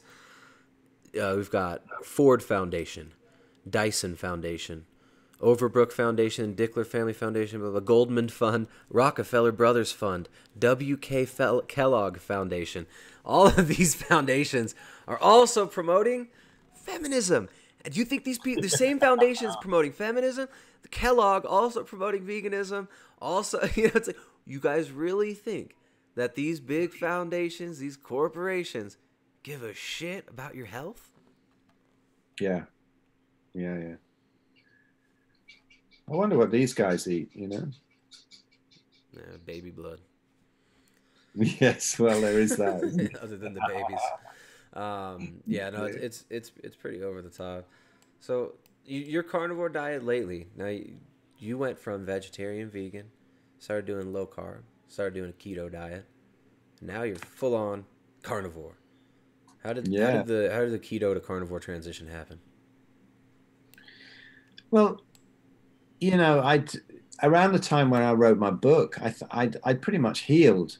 I just, you know, and I did all the other stuff and all the light stuff and all the cold thermogenesis and all that kind of thing. And I think if you get everything else right and you're really healthy and you eat locally and seasonally, you probably stay really healthy without going even as far as paleo, really. Well, I suppose it would technically be paleo if you're eating according to your region. But I sort of was left with doing all the right things and getting in the cold, getting in the sun, getting the light out of my eyes at night. And I was keto, but I just didn't like those vegetables. You know, they annoy me. I didn't really want to buy them. And eventually I just started cooking more and more meals without them. And I noticed on the days when I was eating no vegetables at all, not only did I enjoy the food more, but I was glad to see the back of them and I was feeling better. And so I just carried it on. And then I started to hear about it here and there. I don't know really where I heard about it, the whole carnivore thing, that there was actually people doing it. I think I'd been aware of it for a while. And it was just another step up in health. You know, it's often you don't realize that you've still got some issues until they go away, you know, when those issues get subtle. Because I was so happy to be free of that horrendous pain of the psoriatic arthritis. Yeah. That when I was keto and finished the book and everything, and I thought, yeah, I'm healed. But actually, it was just the absence of disease rather than the real feeling of vitality, you know, which I get now. It's a whole different thing when the last few of those veg go out. It's, I still had a couple of little niggling issues, and now, no, apart from some damage in one knee from the time where it was really inflamed, but I still sort of struggle with, and weird things happen to my knee every now and again. Yeah. Like New Year's Eve, I actually burst the synovium and it started dumping the fluid down the back of the calf. And it was like, whoa, this is a new one, man. This is a new one. So, you know, there's some damage in there. But it's, but now, you know, the process is out of the body and it feels fantastic. It's just, I don't know. I just walk around. You kind of walk around on cloud nine half the time because you just think, I cannot believe it's possible to feel this good and this clear in my head. And, you know, how can I have this much energy? Like I play a gig and there'll be younger guys in the band than me and they're going, oh God, I'm knackered now. I'm glad it's over, you know, and I need a pizza or something like that. And I'm sort of thinking, I could go again. You know, I'm 56. I could go again. I could play again. I haven't eaten today. And, you know, it's that stability of energy, that lack of any vestiges of any digestive problems. I can't remember where I last thought there's anything wrong with my digestion at all. But every now and again, you'd have a day where it was a little bit funny on keto. So, you know, it's almost incomprehensible, isn't it? But you know what I love about it so much is that it's so threatening to the vegans because, you know, paleo, keto, everything, they can say, oh, well, they're still eating some veg. And people on paleo always say, I actually eat more vegetables now than I did when I was vegetarian because they're going, oh, the veg are really healthy. That's their healthy side of the diet. But what's amazing now is that there's nothing anymore to blame the health on. Yeah. Oh, he's okay because he's got a last bit of broccoli and he has a bit of kale. You know, there's nothing left. There's just meat, and you're just thriving and you're feeling fantastic. Yeah, of course, it's reversed all these diseases, but the vegans say in 2 years you're going to die of something immediately because it's so deadly. Yeah, except everything just gets better. That's what's funny with these people. I know it does. It gets better and better, and it's unbelievable. But I thought Sean Baker said something quite funny in one of his things. He said, even if I get hit. Even if I die from getting hit in the head with a rock when I'm 106, it's going to be the fault of the meat. Of course. Yeah, I mean, don't they say that about Atkins, Dr. Atkins? They're he died. They released his. These vegans try to say that they found his autopsy results and he had a heart attack, when publicly he died from like falling and hitting his head or something. I know, it's bullshit, and they say he was obese. And he was in a coma, and they pumped him full of meds, and he took on about 60 pounds of water weight. I mean, you see people when they're on steroids and stuff, they just fill up with water. Yeah, like he's eating the Atkins diet in the hospital after he. Yeah, exactly. He wasn't eating anything, was he? He was in a coma. They were probably filling him full of Ensure and meds, and so what the hell's going to happen to his body? And his heart condition was never congestive anyway. It was probably to do with the fact that he didn't figure out electrolytes. I mean, in the early days of keto, I had such bad palpitations, I ended up being hospitalized, you know, because I didn't figure out the electrolytes, and my heart really went crazy. I mean, really crazy. One time I thought I was actually going to die, and I got in an ambulance and went off to the hospital. And you know, it was quite an interesting experience. But after sort of figuring out the whole magnesium and sodium thing, it was fine. But I got a question for you about your carnivore transition out of keto, right? So you found you really needed the electrolytes. Do you still, now that you're on a more carnivore diet, you're not eating any plants at all, do you still concern yourself with magnesium and potassium? No. Well, I never concern myself with potassium ever. Yeah. I never really thought about it, but once in a blue moon, probably less than when I was on carbs. If I get like a little cramp, you might get a little cramp in your foot or something. Sometimes if I'm sitting up at the computer, I sit up really lazy. Like now I'm sitting here, can't sit because I'm leaning over one side, but I got my feet up on the table because I'm a lazy bugger. And every now and again you'll be sitting there and you think, a couple of times a month, there's like a little cramp in my foot or something. Mm-hmm. And so I'll go and have some salt water, and that's it, really. And then it's done. But as for the transition, no. I mean, I'm just everything is less of a problem without the vegetables. Because it seems like this is across the board. People that go from keto to carnivore have to concern themselves with electrolytes much less. Well, everything much less. And scientifically, this almost doesn't make sense. That's my thing. Like you're not eating more magnesium. You're not eating more potassium. In fact, on paper, if you're not eating avocados, you're not eating foods like spinach and kale and leafy greens that have magnesium, or chocolate, you're not getting a lot of magnesium. But people are not running into issues. Whereas with keto, people often, like a lot of the clients that I get that do keto, I'll end up putting them on a magnesium supplement, like a magnesium glycinate or something, especially in the beginning, because they might get leg cramps or something like that. Carnivore doesn't seem to bring that about. It's really strange. Well, you know that oyster study, don't you? You must do. No.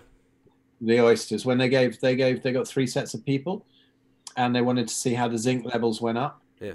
And so they fed one set of people just oysters, and the zinc levels just shot up in their body. And then they fed another set of people oysters and black beans, and only half the rise in zinc levels happened. Yeah. And then they fed a third set of people oysters and tortillas or something, and there was no change in the zinc levels. There you go. So yeah, I remember this one. Who was it that started talking about that recently? Someone brought that up. Georgia Ede goes on about it. I think Georgia Ede, that's who it was. Yeah, she's great. Yeah, she's cool. So I think it's... thanks for answering my email, Georgia Ede. Oh, wait, you didn't.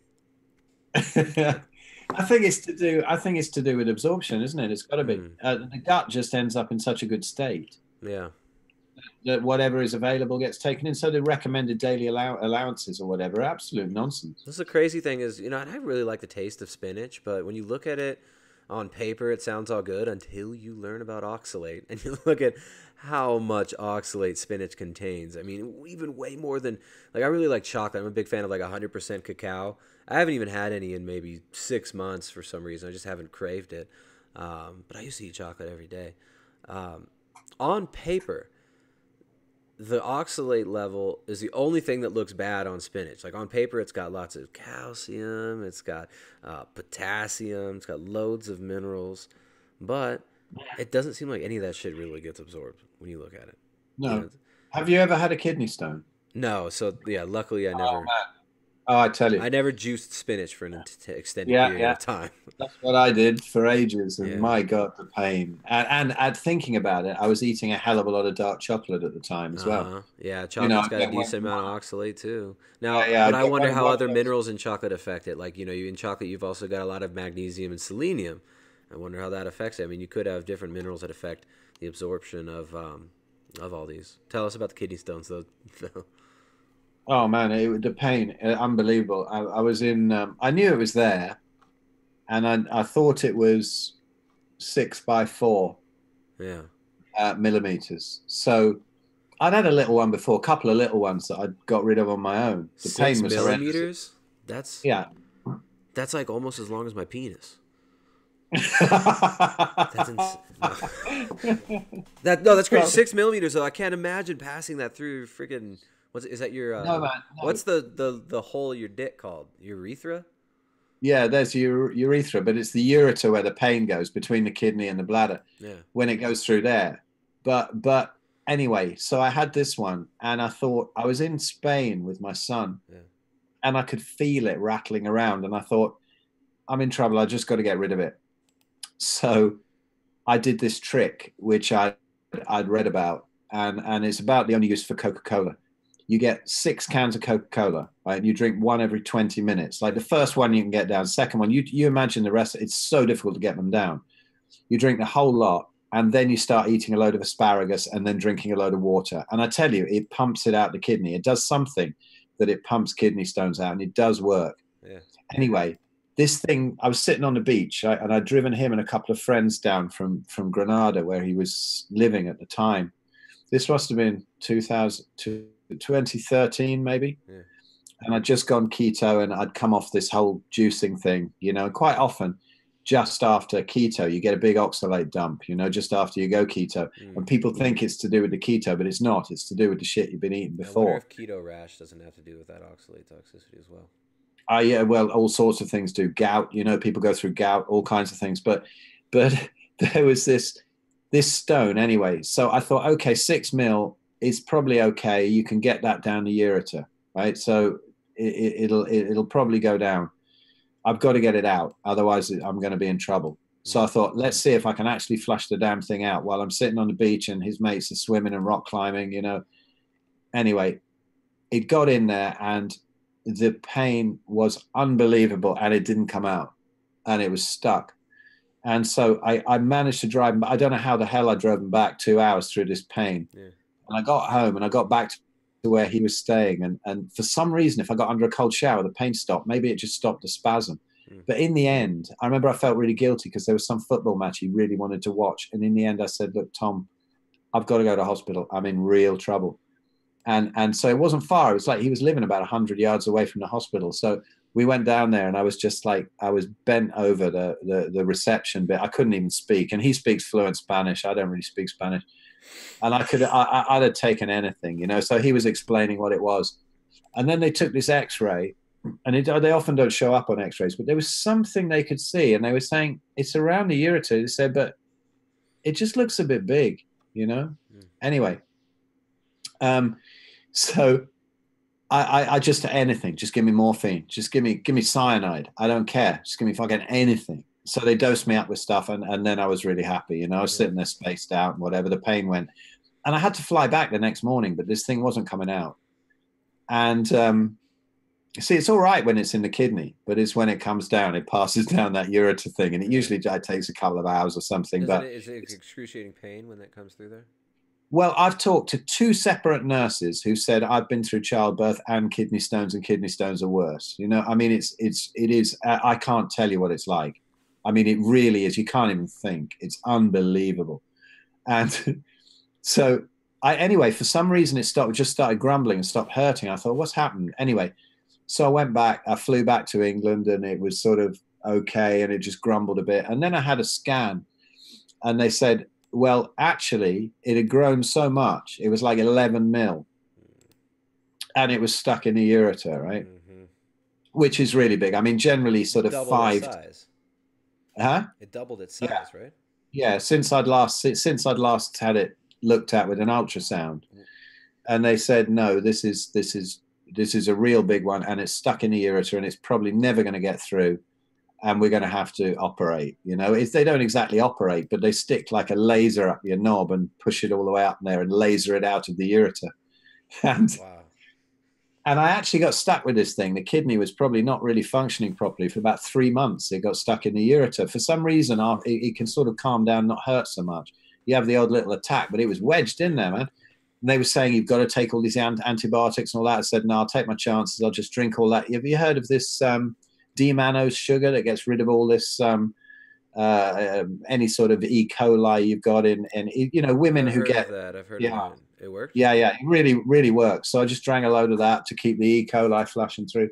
Anyway, I had it lasered out, and out it came. You know, you piss bits out of it for the next few days.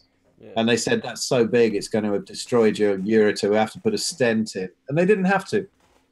But anyway, the end of to cut a long story sort of medium length, since going carnivore, I mean, they said if you eat too much protein, you're going to be prone to them since carnivore and even keto, absolutely nothing else, not a hint of them since.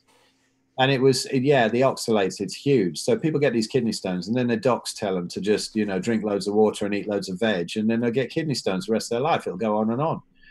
But if you take no notice of them and eat a whole load of meat, kidney stones go away. And I tell you don't want to risk one of those. Oh my God, you do not want to risk one of those. Nobody should eat spinach. It's a complete waste of time. You don't absorb it. It tastes like shit. Just put it in the bin. It's rubbish. Yeah, there's several other methods I've heard people espouse for getting rid of kidney stones. I'm forgetting. One of them is turpentine. I think people used to use turpentine for kidney stones as a remedy in like 100 years ago.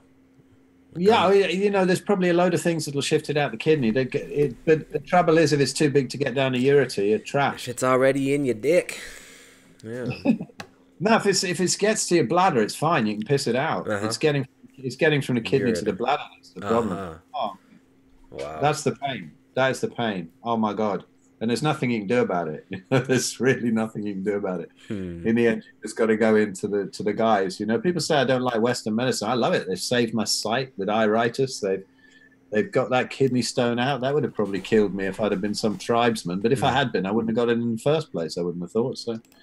Yeah, it's weird, man. But they blame it on all the wrong things. So they're going, eat all your veg and drink a load of juice, and you'll never get kidney stones. And yes, you will.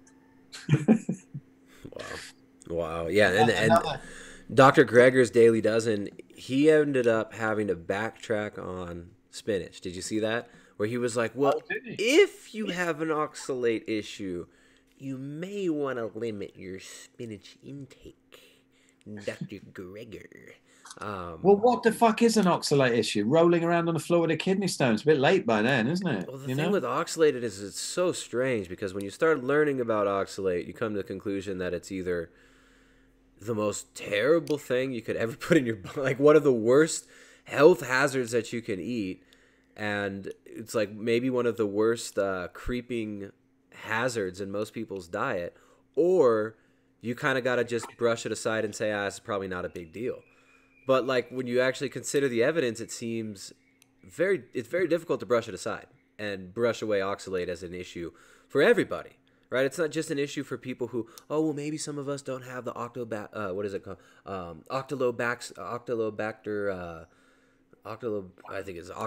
bacteria. I forget what the second word is. Some of us don't have Octobacter bacteria, as Goji Man would say.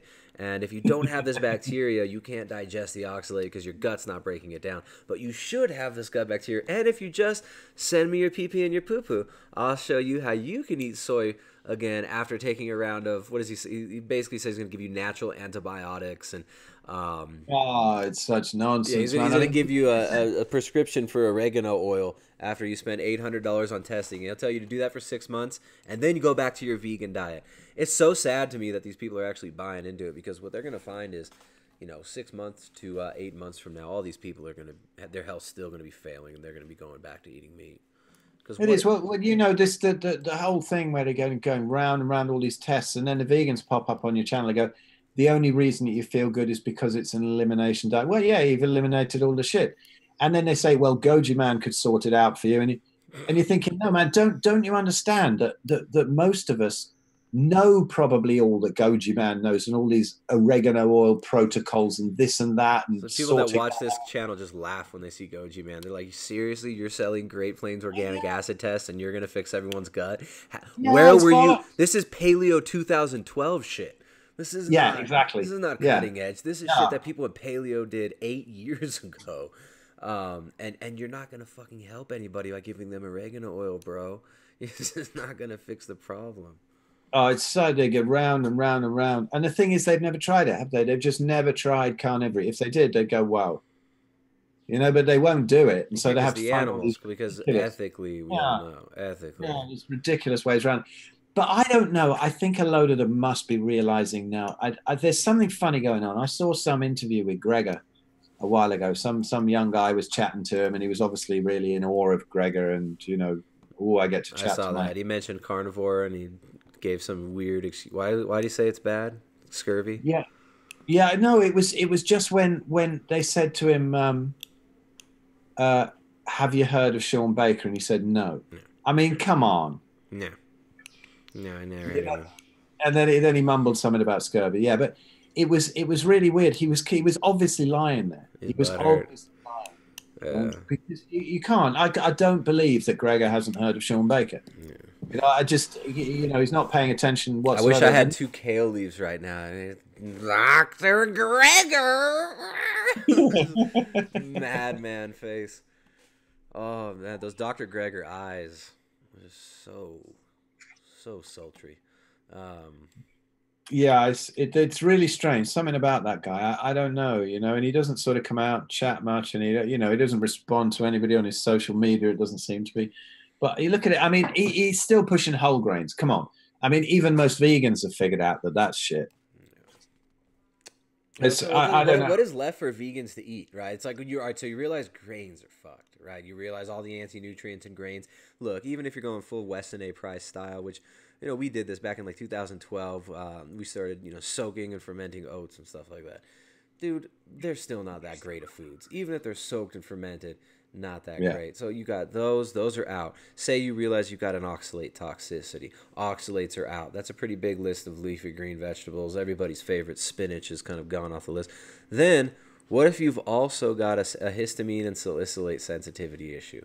What is a vegan diet that excludes FODMAPs, that excludes oxalates, that excludes grains? What the fuck is left to eat, Goji boy? What are these fucking people eating? He never tells us what they eat. He just tells us why everyone else is wrong. He never tells anybody what his low FODMAP, low oxalate, low salicylate diet is. That's true. I've wondered. Maybe it's just spoonfuls of coconut oil or something. I don't know really what they do. Well, maybe that's where all the fecal samples are going. Maybe. I was laughing with my missus a while ago. It was just this thought that his missus is leaving him because the house is just filling up with pots of other people's shit and they can't even move in there. Yeah. She doesn't have a pasta.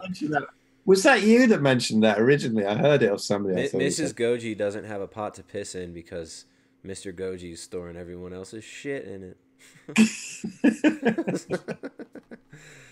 Oh man! I made a video. It was proof we are evolving into herbivores. You didn't see that one? Not sure. I don't know. I'll send it to you. I'll send you the link later. Yeah, cool. It's just like a joke video. It's narrated by Sir Tristan Attenborough. Oh, Andrew Scarborough. Hey, Andrew. He's saying, yeah, he'd love to see Goji Man's day of eating. So would I, man. So would I. I'd like to see his day of flatulence, full day of pooping videos. That's what vegans need to start putting out. I want to see full day it's of vegan pooping. Maybe he eats some of the flakes of skin that come off, with his... Like Goldfinger, what was that member? Gold member? Austin Powers? Yeah. It's gold! Austin Powers, Faja. He has a little snack off the dermatitis. I believe I remember. A little bit of protein in. I don't know. But it seemed to be quite evident on the last video as well, where he's going on about some stuff, and it's still there. And it's the middle of winter now, man. It's not sunburn. It's England. You're not going to get sunburn. That's a long time on that spot. Let's not get into hate speech, Phil. Let's we don't want to get sued here. Goji Man's sunburn was in the chat not too long ago, but it's really crazy that the advice that you see being pushed out there, and it's like a lot of these people are they're so delusional. It's amazing how delusional these people get in this state, and they're sacrificing their health for it. They're sacrificing their health, their kids' health, and they're convincing other people to sacrifice their health at the altar of the crickets and the cows. Yeah, and I mean the desperation now is this "you were never vegan" thing, isn't it? That the Freely's done the other day. So it's easy to just dismiss it and say, well, there's nothing wrong with veganism. They didn't do it, and they were eating crap. They were doing it wrong. They were never vegan. So it's really strange, man. It's really, but I think I honestly think that it's the what they've said that has filtered down to the mainstream about vegetables being healthy. That's going to be really difficult to get rid of, and that's going to last a long, long time. But the actual crazy cult of veganism, I wouldn't be surprised if it's going to blow up at some point. but its legacy will be there. You know, it's like the dog that's wiped its ass across the carpet. Like the dog's not there anymore, but the turd's still wiped across the carpet. So full hardcore veganism won't ever be able to be like implemented globally, just because too many people will die trying. So it'll never go there. Well, that's why big industry and these people that are actually pushing it, they don't even use the word veganism. They use the vegans as a wedge to kind of push into markets and to try to make their true agenda seem less radical, which the real agenda is lab-grown meat, total processed food, under the guise of being sustainable, sustainable development, UN, Agenda 21 stuff. It's like Bill Gates, Richard Branson, all these billionaires, or Tyson Foods, they're all investing into fake meat made out of soy, wheat, and corn. So yay, Monsanto, Bayer. And then also lab-grown meat. Right, so it's like they're going to regrow. These are the same people, the same technology used to grow, to do in vitro fertilization and in vitro, to grow test tube babies is going to be used to make lab-grown meat. But it can't even be called meat. It's not even meat, is it? It's just cell cultures. It's like, calling it meat is ridiculous. It's clean meat, Phil. That's what they call it. Clean meat is going to be the name that they push it. Clean meat, green meat. It's going to be called clean meat because fake meat they don't like. They've already talked about this in the New York Times and Forbes. Every few weeks, these companies have a whole run of articles in all the mainstream publications. They start pushing out the propaganda. Ooh, fake meat's coming. Is it going to be the sustainability, the cornerstone of the sustainable developed world? All these propaganda articles keep getting pumped out. That's the real agenda. It's not get everyone on a vegan diet. It's get everybody mostly plant-based to believe that meat is bad and believe that there's such few resources, that we're destroying the planet, that we need Nestle to give us water, we need Monsanto to give us food, and Bayer Pharmaceutical will give us our nutrients and help to make sure that we are that we're all caught up to date on our inoculations. Yeah, probably. I like this. Maybe Goji Man does a lot of welding and it's sunburn from that. For sure. Joey Farnstrom, Phil, are you still in the UK? Yes, I am. That's funny. Vegan girls smell like rotten fish, says Victor Tika. Oh, dear. You're smelling the wrong parts. Vegans talk when they fart, and yes, they talk while asleep. I don't get that one. Let's see. There are some pretty funny people that come through the chat here, and then you just get some straight up trolls. I've been getting organized vegan trolls. They're pretty funny. They'll come with groups of 3 and try to start a fake conversation with each other, and just like spam the chat. And they think they're funny. Oh, they're so bad at trolling and memeing. It's just pathetic, right? When you watch vegans try to use humor, it's actually cute and funny in and of itself because they have absolutely What happens then, man? What happens? Why do they lose the sense of humor? Because they're zealots. They have no connection to reality. I know, but I've never seen anybody, a vegan, say anything really hilarious. I watch all the videos, and they're either aggressive or really airy fairy. But you don't get a hilarious vegan channel. I mean, not intentionally, anyway. Yeah. What's his Dub Man says, "Will Goji Boy man up and come on the stream?" I don't know. Hashtag ask Goji Man. That's it. Goji Man set up a time. He set up a day that we were supposed to talk. It was several Saturdays ago. I forget. It was at least a month or so ago. And Goji didn't show up. And then I emailed him like, "What the hell, dude?" And he's like, "Oh yeah, like I've got slammed with assignments. I'll do it again really soon." And I think like a few days ago, I emailed him again, just a question mark. Like that was my email. It was just a question and no response. So everybody, if you guys want to see Goji Man on the channel, I would love to hear his point of view. I'd love to see him without jump cuts, and I'd love to have Goji Man featured here and tell us all why we're wrong. Maybe explain to me why he thought he could sue me for criticizing him. And I would love to talk to the guy, but he refuses. That was really funny, Joey. I'm in between Liverpool and Manchester. There you go. What's your address? No, I'm just kidding. Social security number? I'm in a town called Skelmersdale. That'll do. You can find me there. Oh, God. Goji Man's real name is Simon. Andrew. His name's Simon. His name's on his website. Simon something. Is it? But he's probably snowed with assignments. If you look at the top of let's just look at Goji Man's channel, because I mean, if you want some comedy, there's just looking at his channel is pretty funny. Goji Man. I'll pull this up on the screen.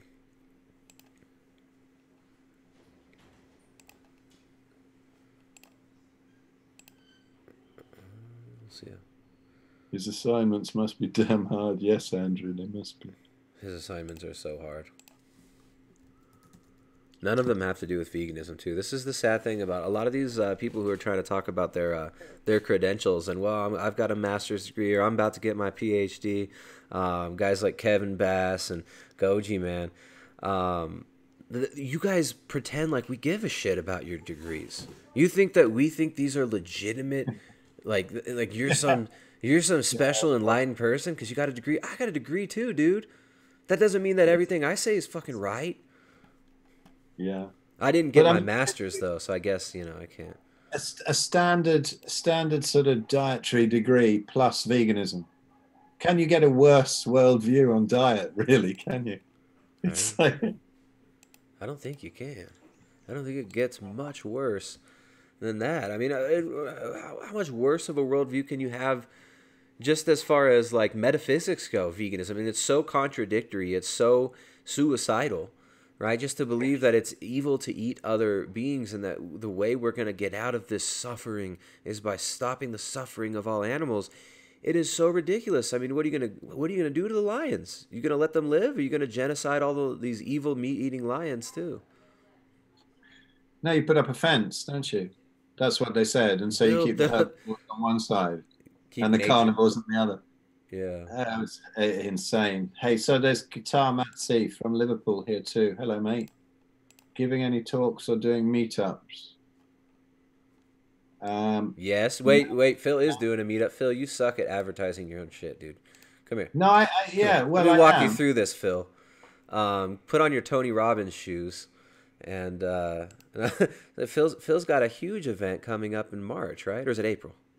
I have, but I'll tell you quickly about a Liverpool one. There's my friend Janine Azalea, and she was going to get me to do a vegan debate, but then decided it was going to be a little bit too crazy. So then she decided a vegan kickboxing match.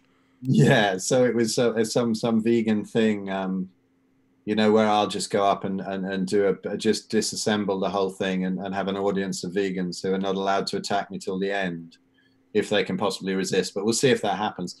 But yeah, I do have a meetup, but it's not in Liverpool. Thank you, Tristan. It's I've got a retreat coming up with Lynn Hardy, who's great. I mean, you want to see what a carnivore looks like at 48. She looks unbelievable. Have a look at my Facebook and have a look at her. She's Lynn PM on Facebook, and just see how amazing she looks, Nice. So we put one of those daft ones up, carnivore and suffering from all this IBS and obesity and scurvy, and all that sort of thing. But she looks amazing. So anyway, she and I are organizing this retreat in April in Spain, and we've got some great speakers, and we got Paul Mabry, the Zero Carb Doc, coming over from the States, and there's Jeremy Ayres, he's amazing too. Graham Norbury, who is like a kind of Jack Cruz cover band, he puts it all into really all the sort of light and deuterium and all that kind of thing. We got Zofia Clements from Paleo Medicina in Hungary. Yeah, Sophia's great. She's coming over, and I'm looking forward to meeting her. And we got Zahir Khan on the real guru spiritual side, and I'll waffle on about some nonsense too. And so is that everybody? I think we got, well, maybe, yeah. And how do people sign up for this? Where do they learn more about it? Well, it's on the Eventbrite. If you go to Eventbrite and just put in 100% carnivore, it'll come up with it. But so it's April 23rd to the 28th, I think, or 23rd to the 26th, something like that. But check it out. It's over a weekend. And if you can get onto it in the next little while, we've got a raffle going. So go to the Eventbrite page, go to the tickets, and go to the bottom of the tickets, and there'll be a €10 thing where you can win a place. You can win an €1,100 room there. What's the event called again? What do you guys call it? 100% carnivore and beyond, same as my Facebook group. But 100% it's on carnivore and beyond, and you can calling it a retreat or what is it? We called it a retreat. It's difficult to know what to call it, isn't it? Yeah. It's just a get together with some talks and some good partying and hanging out. Beautiful, beautiful venue, like an old monastery. But it's just gorgeous. Yeah. But it's a beautiful area of Spain. But you can win a place. So up till the 31st of January, just get on there and buy yourself a €10 ticket. And it's not that you just win that, but everybody who enters will have access to the videos when we put them out. We'll have videos of all the talks and all the lunacies, and see if Zofia has a fight with Zahir Khan or something. You know, it'd be quite amusing if something goes horribly wrong there. Yeah. Or if we get attacked by vegans, we'll end up filming all that. And there you go. And so you'll get, that'll be like $49 or something. So for €10, you've got that as well. So that's raffle so off. Cool. That's so cool. So €10, and you could win. Well, for €10, you get access to all the videos for the whole conference. But also everybody who enters that raffle for the room. And that, so do you get access to the live feed video in the orgy room? No. That will have to be behind a paywall. Oh, the orgy. Okay, so that's behind a paywall. Yeah. There's no orgy room, you guys, that I know of. I don't know. Well, it has kind of been suggested, but we're doing a 100% carnivore and polyamory retreat. Yeah, why not? That'd be veganism is the one that's always on the polyamory. It is, isn't it? Yeah. No. Just to clarify, if you buy one of those lottery tickets for the room for €10, you'll get access to all the videos when they come out in May. So everybody wins. So go and grab a lottery ticket. Sweet. Or if you want one, we've only got 7 rooms left, so go book one. So it's going to be fun. I know some of the people. I know from my Facebook group. I know quite a lot of the people who've already booked on, and they're some of the most hilarious, most fun people.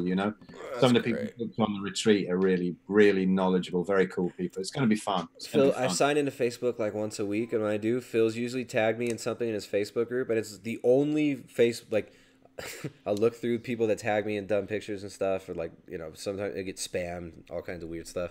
I'll check some of my private messages if someone like Phil, because Phil uses Facebook. But he's like the only group that I'll go to and look at periodically. I'm very serious. So the 100% carnivore and beyond group, the only group where if I get tagged in it, I'm like, I'm gonna go see what that is, right? But dude, most of the rest of Facebook, I don't have time for it. It's too soyified for me. But your group, it is quite a funny group. I have to just make sure that everybody's entertaining on there, and there's no snowflakes and people. The best way to get thrown out is to report a post for being offensive. So the people you get thrown out. You can tell they're snowflakes. So, but they keep on doing it. But it's fun running it. It's just anything goes really, and just no snowflakes. I get sick of that, and that dogmatism. People getting thrown out for posting a picture of broccoli. Just get over it. It doesn't matter. Wait, people get thrown out for posting a picture of broccoli? Why are they posting? No, absolutely not. But they do on other groups, don't they? They get so serious about it. For Christ's sake, it's just diet. It's something that takes up a very small part of each day. And so let's go on to the beyond stuff and taking it. But there's quite a bit of vegan bashing, but some of it's so hilarious you just can't really stop it. I tried to kind of tone it down in the beginning, but some people are so damn funny.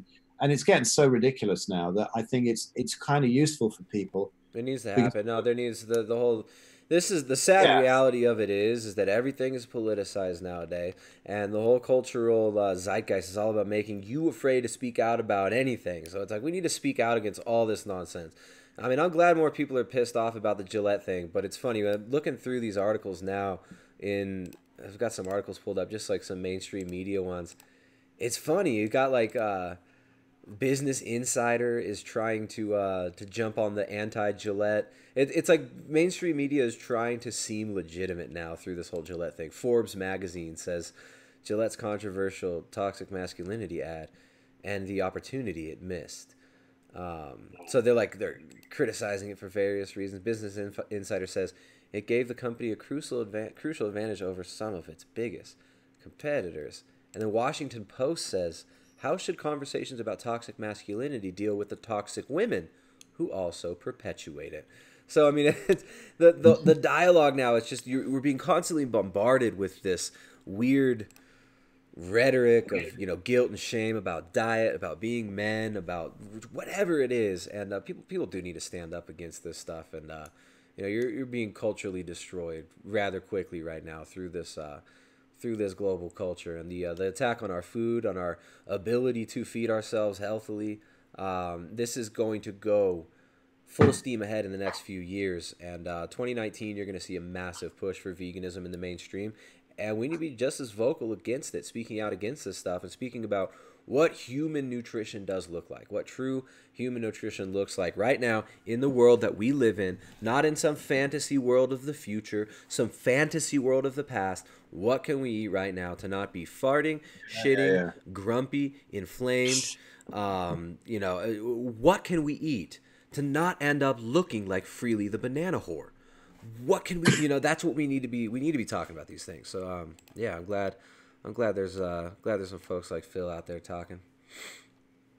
I'm glad there's some nice it's funny getting sucked into it, because I looked at it and I thought, I don't want anything to do with the war, but you know, I don't get nasty with them. I'll take the piss now and again and stuff, but you know, I've had some quite well-known ones come to me, and ones who've really argued with me and even insulted me and loads in the past. And I'd know that it's not them. You know, I just go, hey, cool. You know, I understand. And stuff happens to your brain, and we end up friends, and then I see them healing. And, you know, I'm not in the least bit feeling aggressive to any one of them. I'd like to see, you know, I'd love to see the vegan high priest made complete idiots of.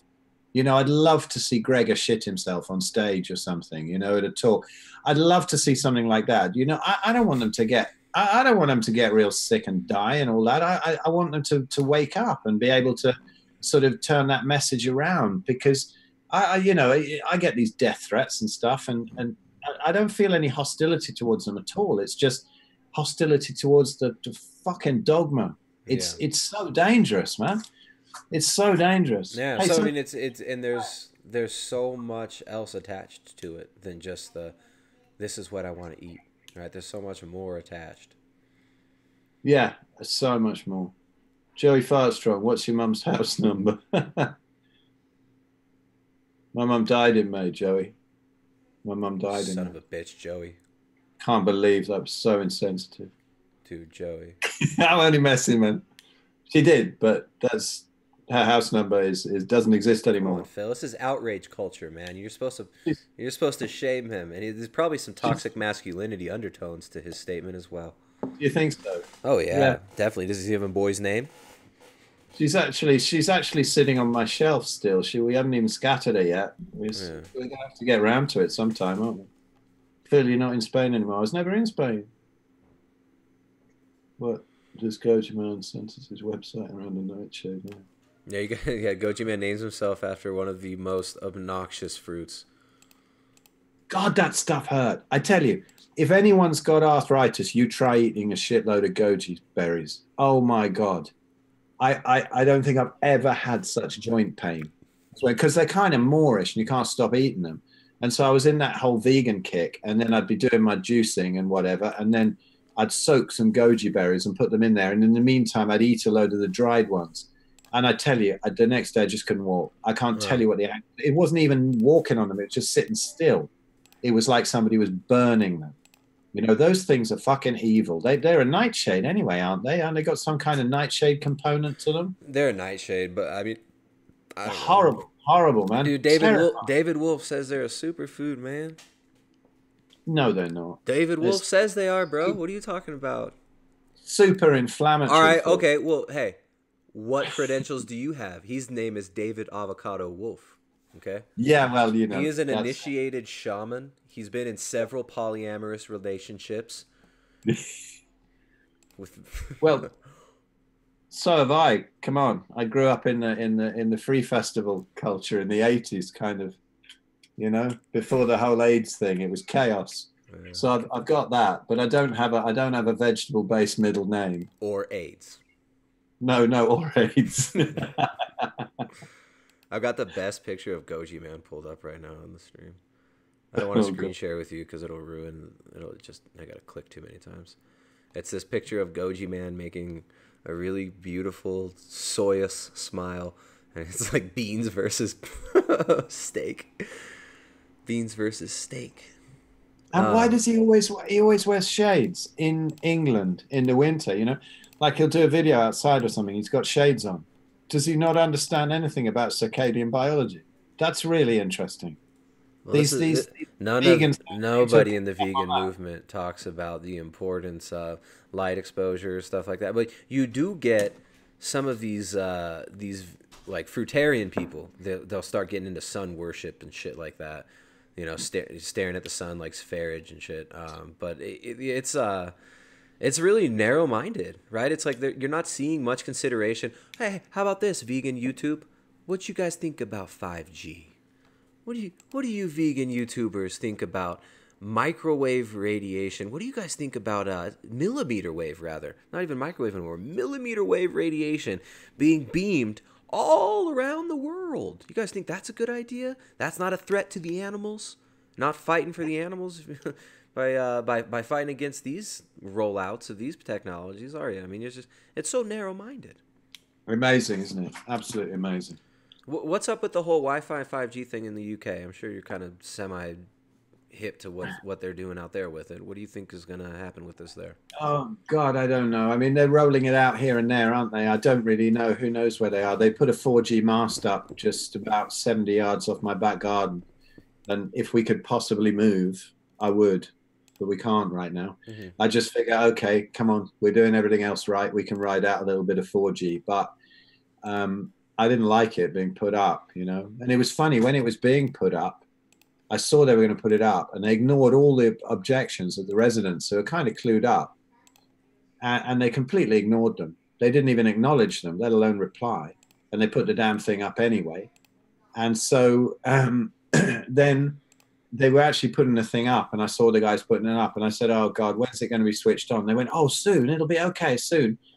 And I said, no, man, I'm not into that at all. And suddenly the guy I thought he'd say I was a nutter. I started talking to him about it. And I said, yeah, it's pretty shit, you know, this stuff pumping out all over. And he said, he didn't criticize me. He just said, how do you think we feel having to work with them all the time? So even the guys putting them up are aware of it, you know. Yeah.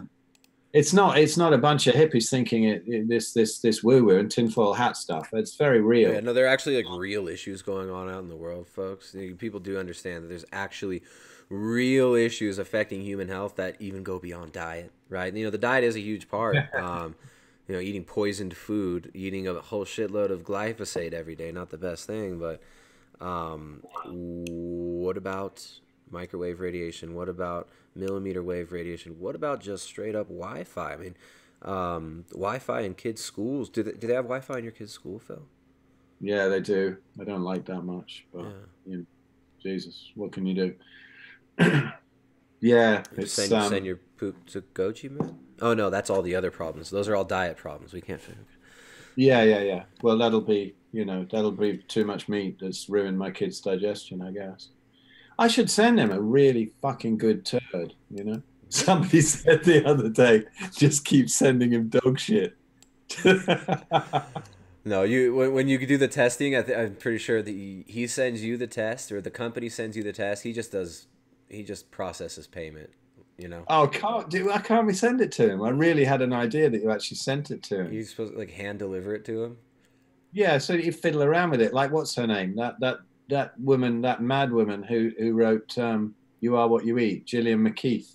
Is she in the chat right now? Oh, God. She went properly nuts, you know? She was into all the beans and pulses and stuff, and used to have a TV program and pick through people's turds on it. Oh, are you serious? I never saw that. Oh, yeah. It was hilarious, you know? And she's barking mad. She ended up on that program, you know, I'm a Celebrity, Get Me Out of Here. Yeah, and it's like, I'm a celebrity, get me out of the psych ward.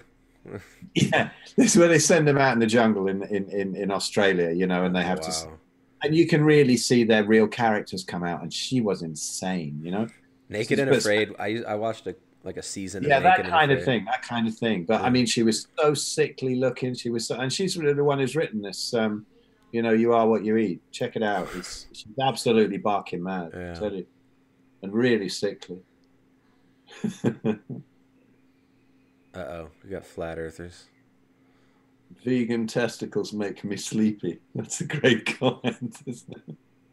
Many police in the UK have been reporting cancer where the communications device are mounted, neck and shoulder, similar tech. All complaints have been squashed. Yeah, exactly. This is... Well, Jack's been saying this for years, hasn't he? The amount of tumours he takes out people's heads on the side where they use their mobile phone. Yeah, I've heard him say. He said that before on a podcast with me, I think. Before, yeah. I'm on the naughty list. Jack doesn't talk to me. I'm sure he talks about me still, but he doesn't talk to me anymore. I'm on his. I got kicked out of the Platinum membership club. Yeah, I remember that. 5G out of his.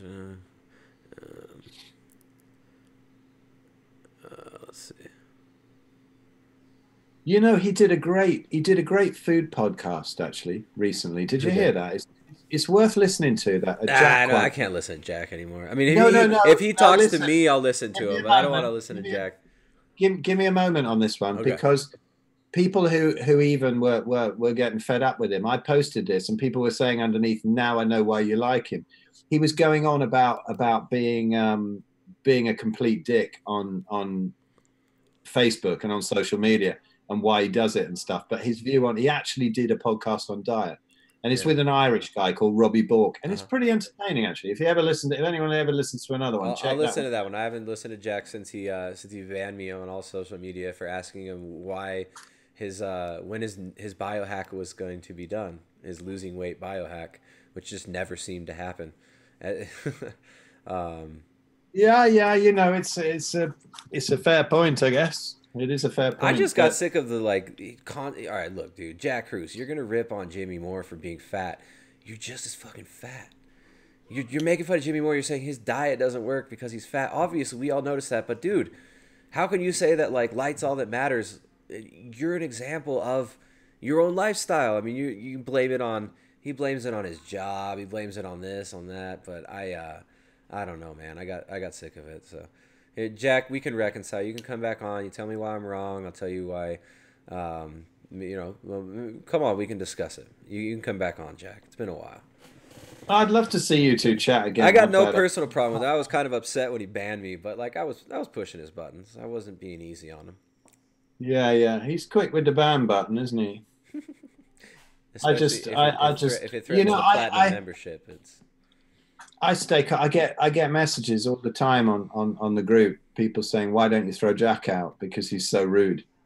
And I don't know, to me, I just think that however he is, because I didn't even know he's in your Facebook group, dude, because I guess he blocked me so I don't ever see his comments. Yeah. Well, I mean, I've met him, right, and he's hilarious, and he's really quite a sweetie. I really enjoyed a nice person. Time.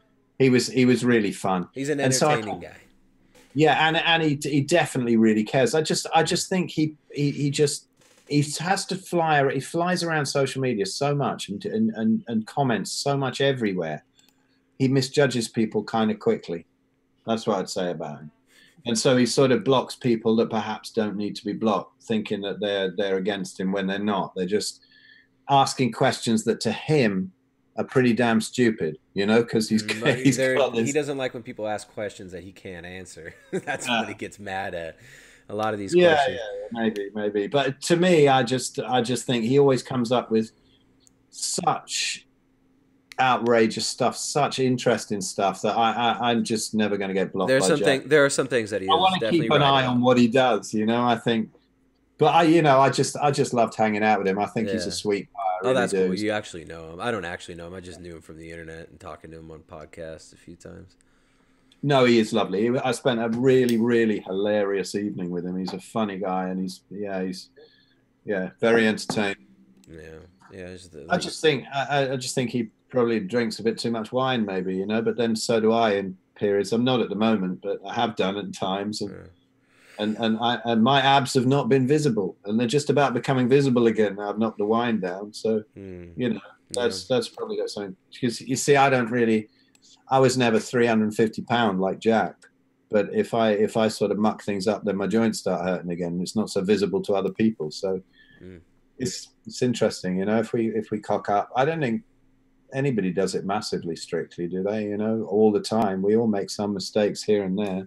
I don't really with diet because there's too many consequences for me. But Yeah, I just don't care much about like. Yeah, I'm pretty disciplined in diet.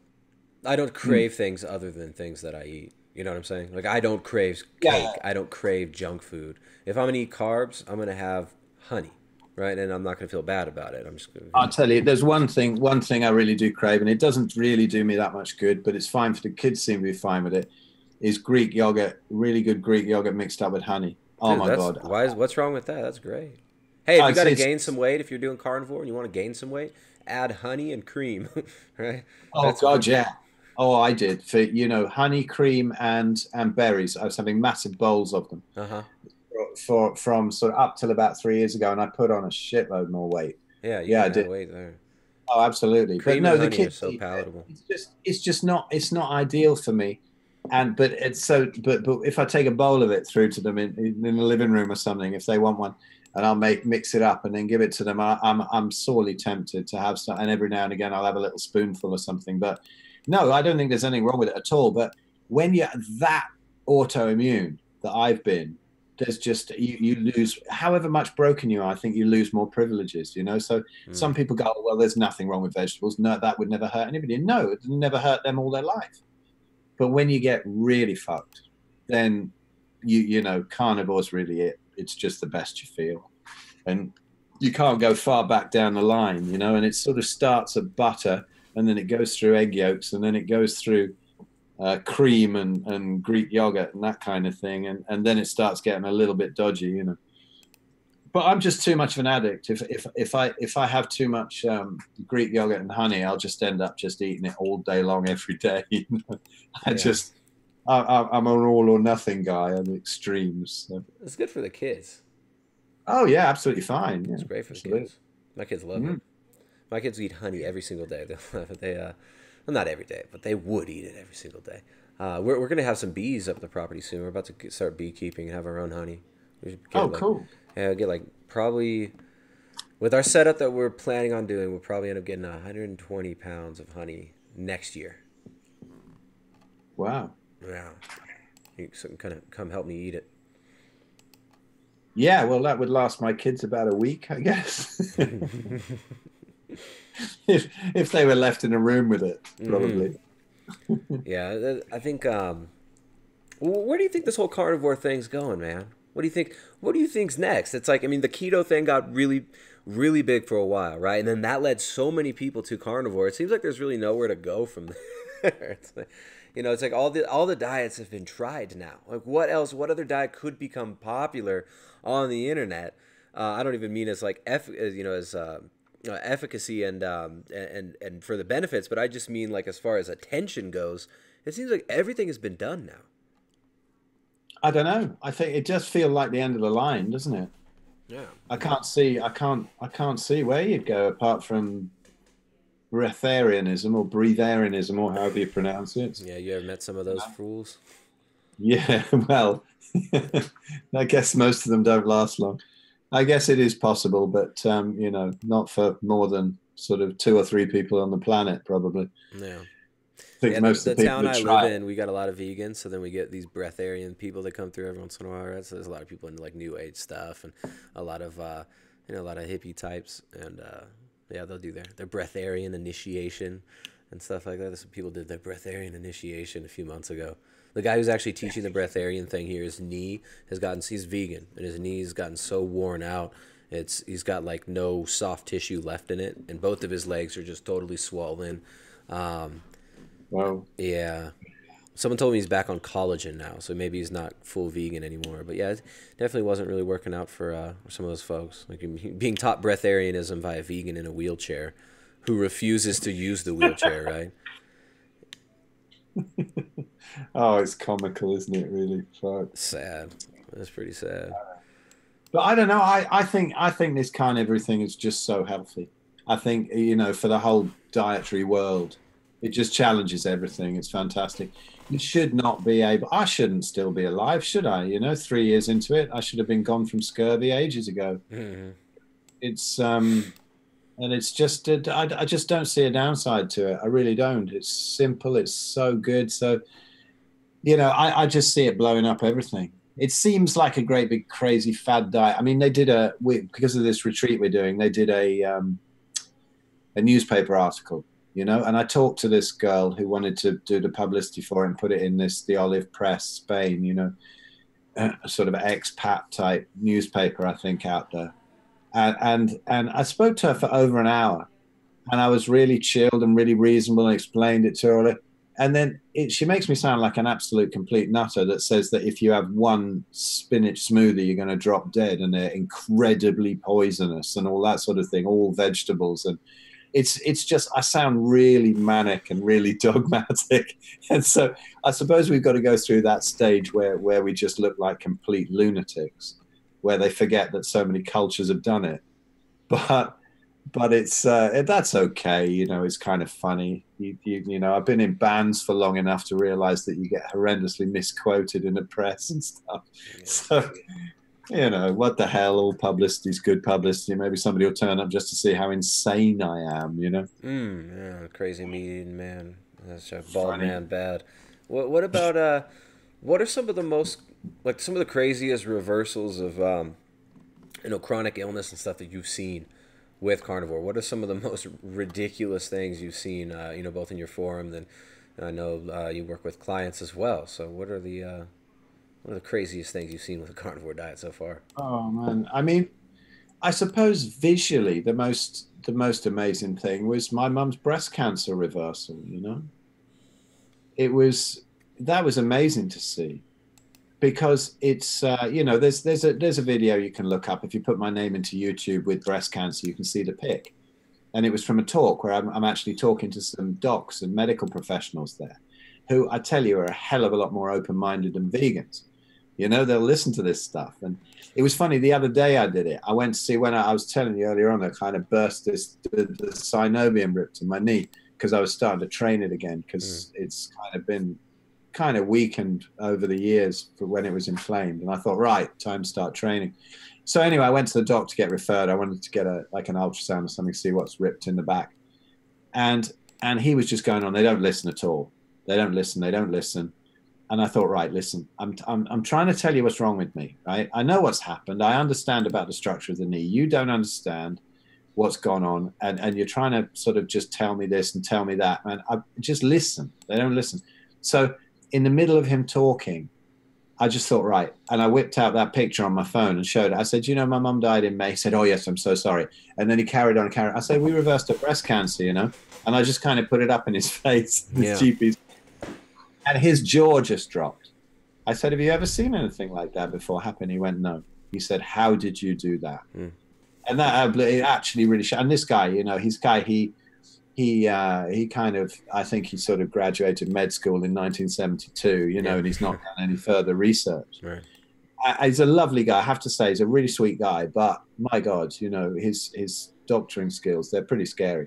Yeah. The things he's done over the years are really outrageous. But it was just like to be able to show people stuff like that. And you see rheumatoid arthritis clearing up after they haven't quite been able to clear it up on keto when the last of the veg go, and MS, you know, I've seen this go. It's beautiful. And what I particularly like is the depression things, you know, when that lifts. Yeah, it's pretty amazing to see these people with anxiety and depression say they get their life back. Whole life comes back. There's a beautiful article, an interview with my friend Brett. If you look it up on God, what was it? Was it Carnival Cast? Was it Human Performance Outliers? I'm telling you, I listen to so many podcasts, I forget, but it's one of the two. Yeah.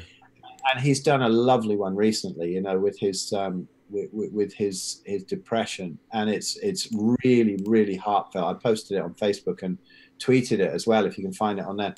But it's just beautiful. I mean, he sort of even breaks down at one point where he's thinking about how when it lifted off him, you know, after years, trying absolutely everything.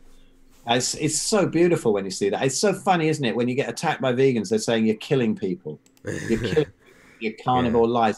And then my emails full of these stories of just like, thank you so much for this, thank you so much, or just people telling their stories of what they've got. You know, I don't care whether it comes from me or comes from you or comes from Sean or comes from anybody. You know, this message is getting out there, and fuck, it's so effective. I've started posting recently on this group called Arthritis Healing Naturally.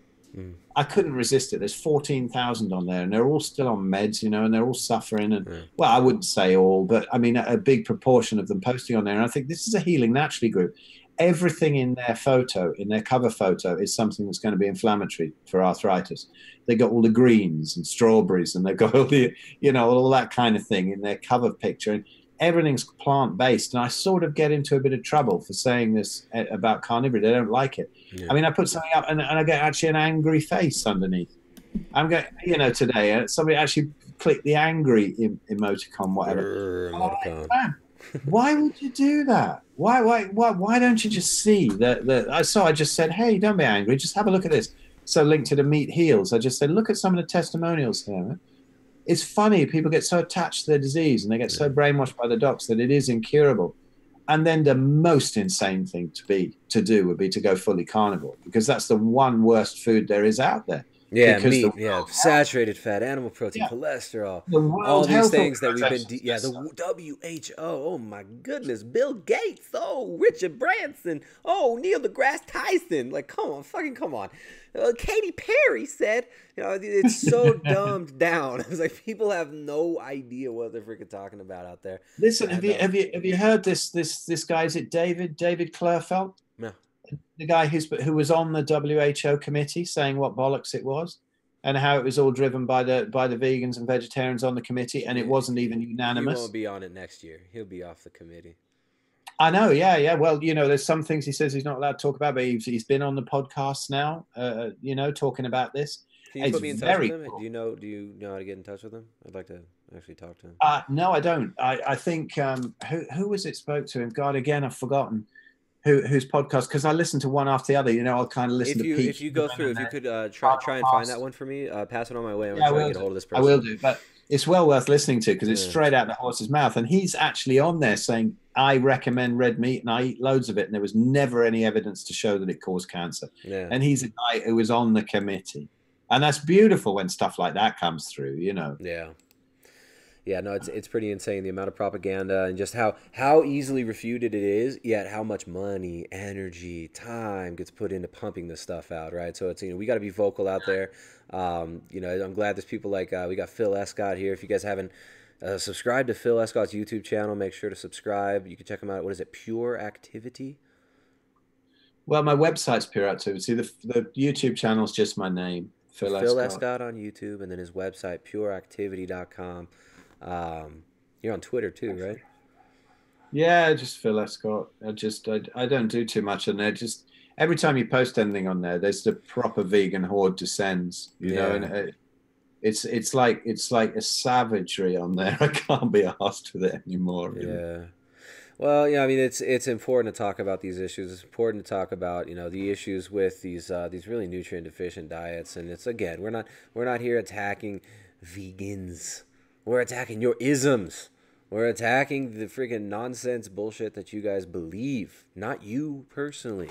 You have attached to this ideology. You are not that ideology. You've attached to a lie. Drop the lie. Drop the veneer. And stop harming people with your bullshit diet, right? We understand that 4 out of 5 of your wife's girlfriends recommend Gillette and veganism. But, you know, some of us out here are going for something slightly different. Some of us out here are going for actual health, actual longevity. Some of us want, normal testosterone levels. We want, good digestion. So that's what we're fighting against. These isms that are destroying people's health. They're destroying people's families as well, and that's really sad to see. But it's good to talk to these. I know you talk to a lot of ex-vegans. And it's nice to see people reconcile with their families after being estranged from them for years in veganism. You know what, Tristan? There's somebody who I've been talking to, and I can't really say the story because she's not ready to come out. But when it comes out, the story of this unbelievable abuse in this vegan cult, I mean, I'd love to tell the story right now, but I know she doesn't really want it to be brought out. And sure. No, I know Miley Cyrus will come out soon, right? That's who you're talking about, yeah. No, but I mean, honestly, the stuff that was done to the kids in this in this car, and it isn't just feeding them shit. It goes way beyond that because there's proper insanity going on. Exactly. No, these cults, there's more than just veganism involved in these spiritual movements, right? They base their ideology around veganism, but there's always other stuff involved too. Sometimes polyamory, group sex, drugs, ecstatic dance, and all these, just getting into these ecstatic states. And yeah, a lot of this stuff is really prominent in the New Age movement, and it's this shit can be freaking damaging to people's psyche. Oh God, it's damaging psyche. It's making teeth fall out. It's giving kids horrendous diseases. It's Andrew. Sorry, I'm a bit behind on that one, but yeah, Andrew, you're right. Andrew Scarborough is going on about putting on some fat, and fat's kind of healthy. And read it. Yeah, I know what you mean. Read his comment. He says, I've been purposely getting a bit fatter because I feel better. Adipose tissue is an important endocrine hormone. Oh, I totally agree. Yeah, no, when I get like shredded with abs, I don't feel good with abs. Yeah. So Andrew, I think it's what I was on about with that, about putting on the fat is the same things that put on fat also kind of get inflammation, because Andrew's issue is different, isn't it? Because he had the brain tumor and whatever, and arthritis is a kind of a different thing where you're always kind of avoiding the pain. And he says unpasteurized cream probably better than honey every day, but my God, to mix the two together, that is the nicest thing in the world. We can get some raw cream around here. You mix that with honey. Oh my God, yeah. So Andrew, has Andrew done this? Is he saying he's done the honey and cream for weight gain? Yeah, well, he says he wants to put on a bit of fat. He feels better, but he's on his insectivore diet, he says here. Yeah. So for you guys who don't know, Andrew Scarborough, he's in the UK as well. Have you guys met up in person yet? I met him at. We've chatted a lot online, but I did meet him. Yeah, at the same time as I met Jack. Yeah. At the London Biohacking Conference. Oh, see, now I'm jealous because I want to meet both of you guys. That's really cool. Yeah, it'd be fun to hang out with you guys. So he's over in the UK as well, and Andrew has had a brain tumor for 6 or 7 years now, maybe even longer. Very long time he's been dealing with this brain tumor and using a zero carb diet to actually manage his the epilepsy that came with this brain tumor. And he's been doing dramatically well. He's had a lot of healing go on in his brain, and yeah, so he says he hasn't done honey. No honey for me. Yeah, for him it probably wouldn't be good to go with honey. Just the cream. Yeah. My suggestion for gaining weight, for people on a carnivore diet want to gain weight, right? I'll go in the order of most palatable. Did you have fun? You've been Skyping for ages. What's up? Amelia's back, and I can smell Indian food. What's up, Amelia? We got Indian food for you, a tandoori takeaway, just for you. That's so sweet. Wait for me. What did you get? Did you get some extra of those noodles?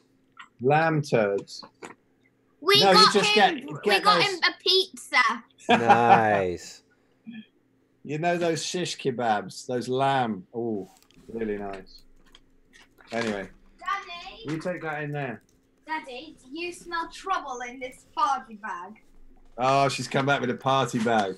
Correct! Let's dissect a child's party bag. No, come on. No! We've got to dissect it online. Oh, no! Let's see what's going to end up in the bin later on. Let's have a look. There's Malam sweet. Amelia, can you show me that beat that you were working on that your dad's been trying to learn for the last few months? Yeah. Let's hear it. Check out Amelia on the drums. What did you call that pattern that she was learning, Phil? Which one? She's been playing a bit of a samba there. Is it on? Yeah, play the samba. Because the other one doesn't sound good. But she's cool on. What? This? Yeah, go for it. Nice. Cool. That's a samba. You just got to get the feet fitted in. Oh, Peter's fallen asleep. Wow. Anyway, this party bag. So we've got sweets and stuff here. Don't put the click on it. Yeah. Cool. That's enough. Okay. Yeah, the horrendous stuff they come back with from parties, eh? Wait, can I show him something? What's that? Give it to me.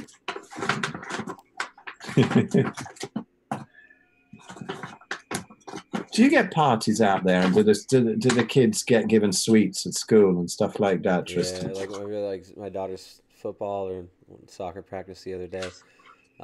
Before New Year's, they gave a big bag of candy to all the kids. My daughter looked at it. She was just like, no. She tried to give it back to her the coach, and he was like, no, take it. She's like, fine, whatever. She's all hot and sweaty, like red face at the end of her practice, and they're trying to give her the candy. She's like, I don't want this. I don't eat that. She's pretty good, Amelia. She just eat the odd bit at parties, but I think it's up to them, you know. I'd rather she ate crap like these sweets than if she ate like cakes and stuff. I think there's just something about grains doesn't do you any good at all. Doesn't do her any good. Have you been talking about health? We've been talking about all kinds of stuff. Oh. This is health, people. Is that a health food? Look, that's plant-based too, Amelia. You know that's healthy because it's plant-based. Healthy. Amelia, do you think that your father is toxically masculine? Does he think he has toxic masculinity? What on earth does that mean? She almost just said something funny. It was almost a slip. Toxic masculinity. You don't know about that? I have no idea about it. Oh man, the education system in the UK is way behind, Phil. Daddy, does that mean you're a bad teacher? No, it just means that we're up in the north of England where really everybody's toxically masculine and they don't give a shit about it, you know? No one cares. PC hasn't really reached the north of England. My daddy is fit. Your daddy's awesome. Your daddy's a cool guy. Oh, sweet. Daddy. So yeah, you know, one of my favorite things to hear is how people's relationships reconcile after they leave veganism. I find that that's a really fascinating thing to watch. You know, see people reconcile with their families and, you know, apologize to their families, and it's really cool to see. Oh yeah, definitely. I've seen that again and again because you get the madness, you get the depression kicking in, the aggression. It's much, my first marriage. Well, I'm not actually married now. We've been together like 12 years, but we're not married. But I was married, and you know that was a real turbulent relationship. And I think a lot of and another one where I was with somebody who was bipolar, and now I can see that I could, if I'd have known what I know now, I could have probably really helped her out of that. And a lot of it's to do with the gut. I see bipolar reversing and stuff. So, the relationships were pretty turbulent. I was never diagnosed with any mental illness or anything, but I was definitely much more volatile than I am now. Nothing really bothers me now. Once every now and again, I'll get angry, and I'll get really fucking angry for like 2 seconds, and then it's gone. And then I'm going, well, what's the matter with everybody? It's all gone. But it never that sort of, and it'll be very much less frequent than it ever was, where I could spend days in a state of sort of semi-annoyance, and it just doesn't happen anymore. It doesn't happen. Daddy, what's semi-annoyance? Well, being a little bit annoyed all the time about everything and angry and constantly. Yeah, that's semi-annoying. Oh, Peter's woken up now. Are you going to come and say hello, Peter? Don't say hello to Tristy. What's up, Peter? Peter! No, he's wandered off.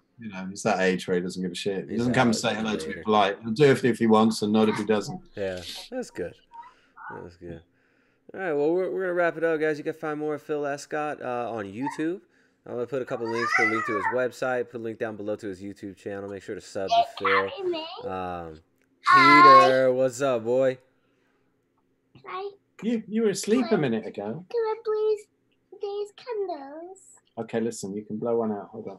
Ready? Peter's not a boy, he's a dude. Okay, don't blow any more out because the wax will go all over the computer.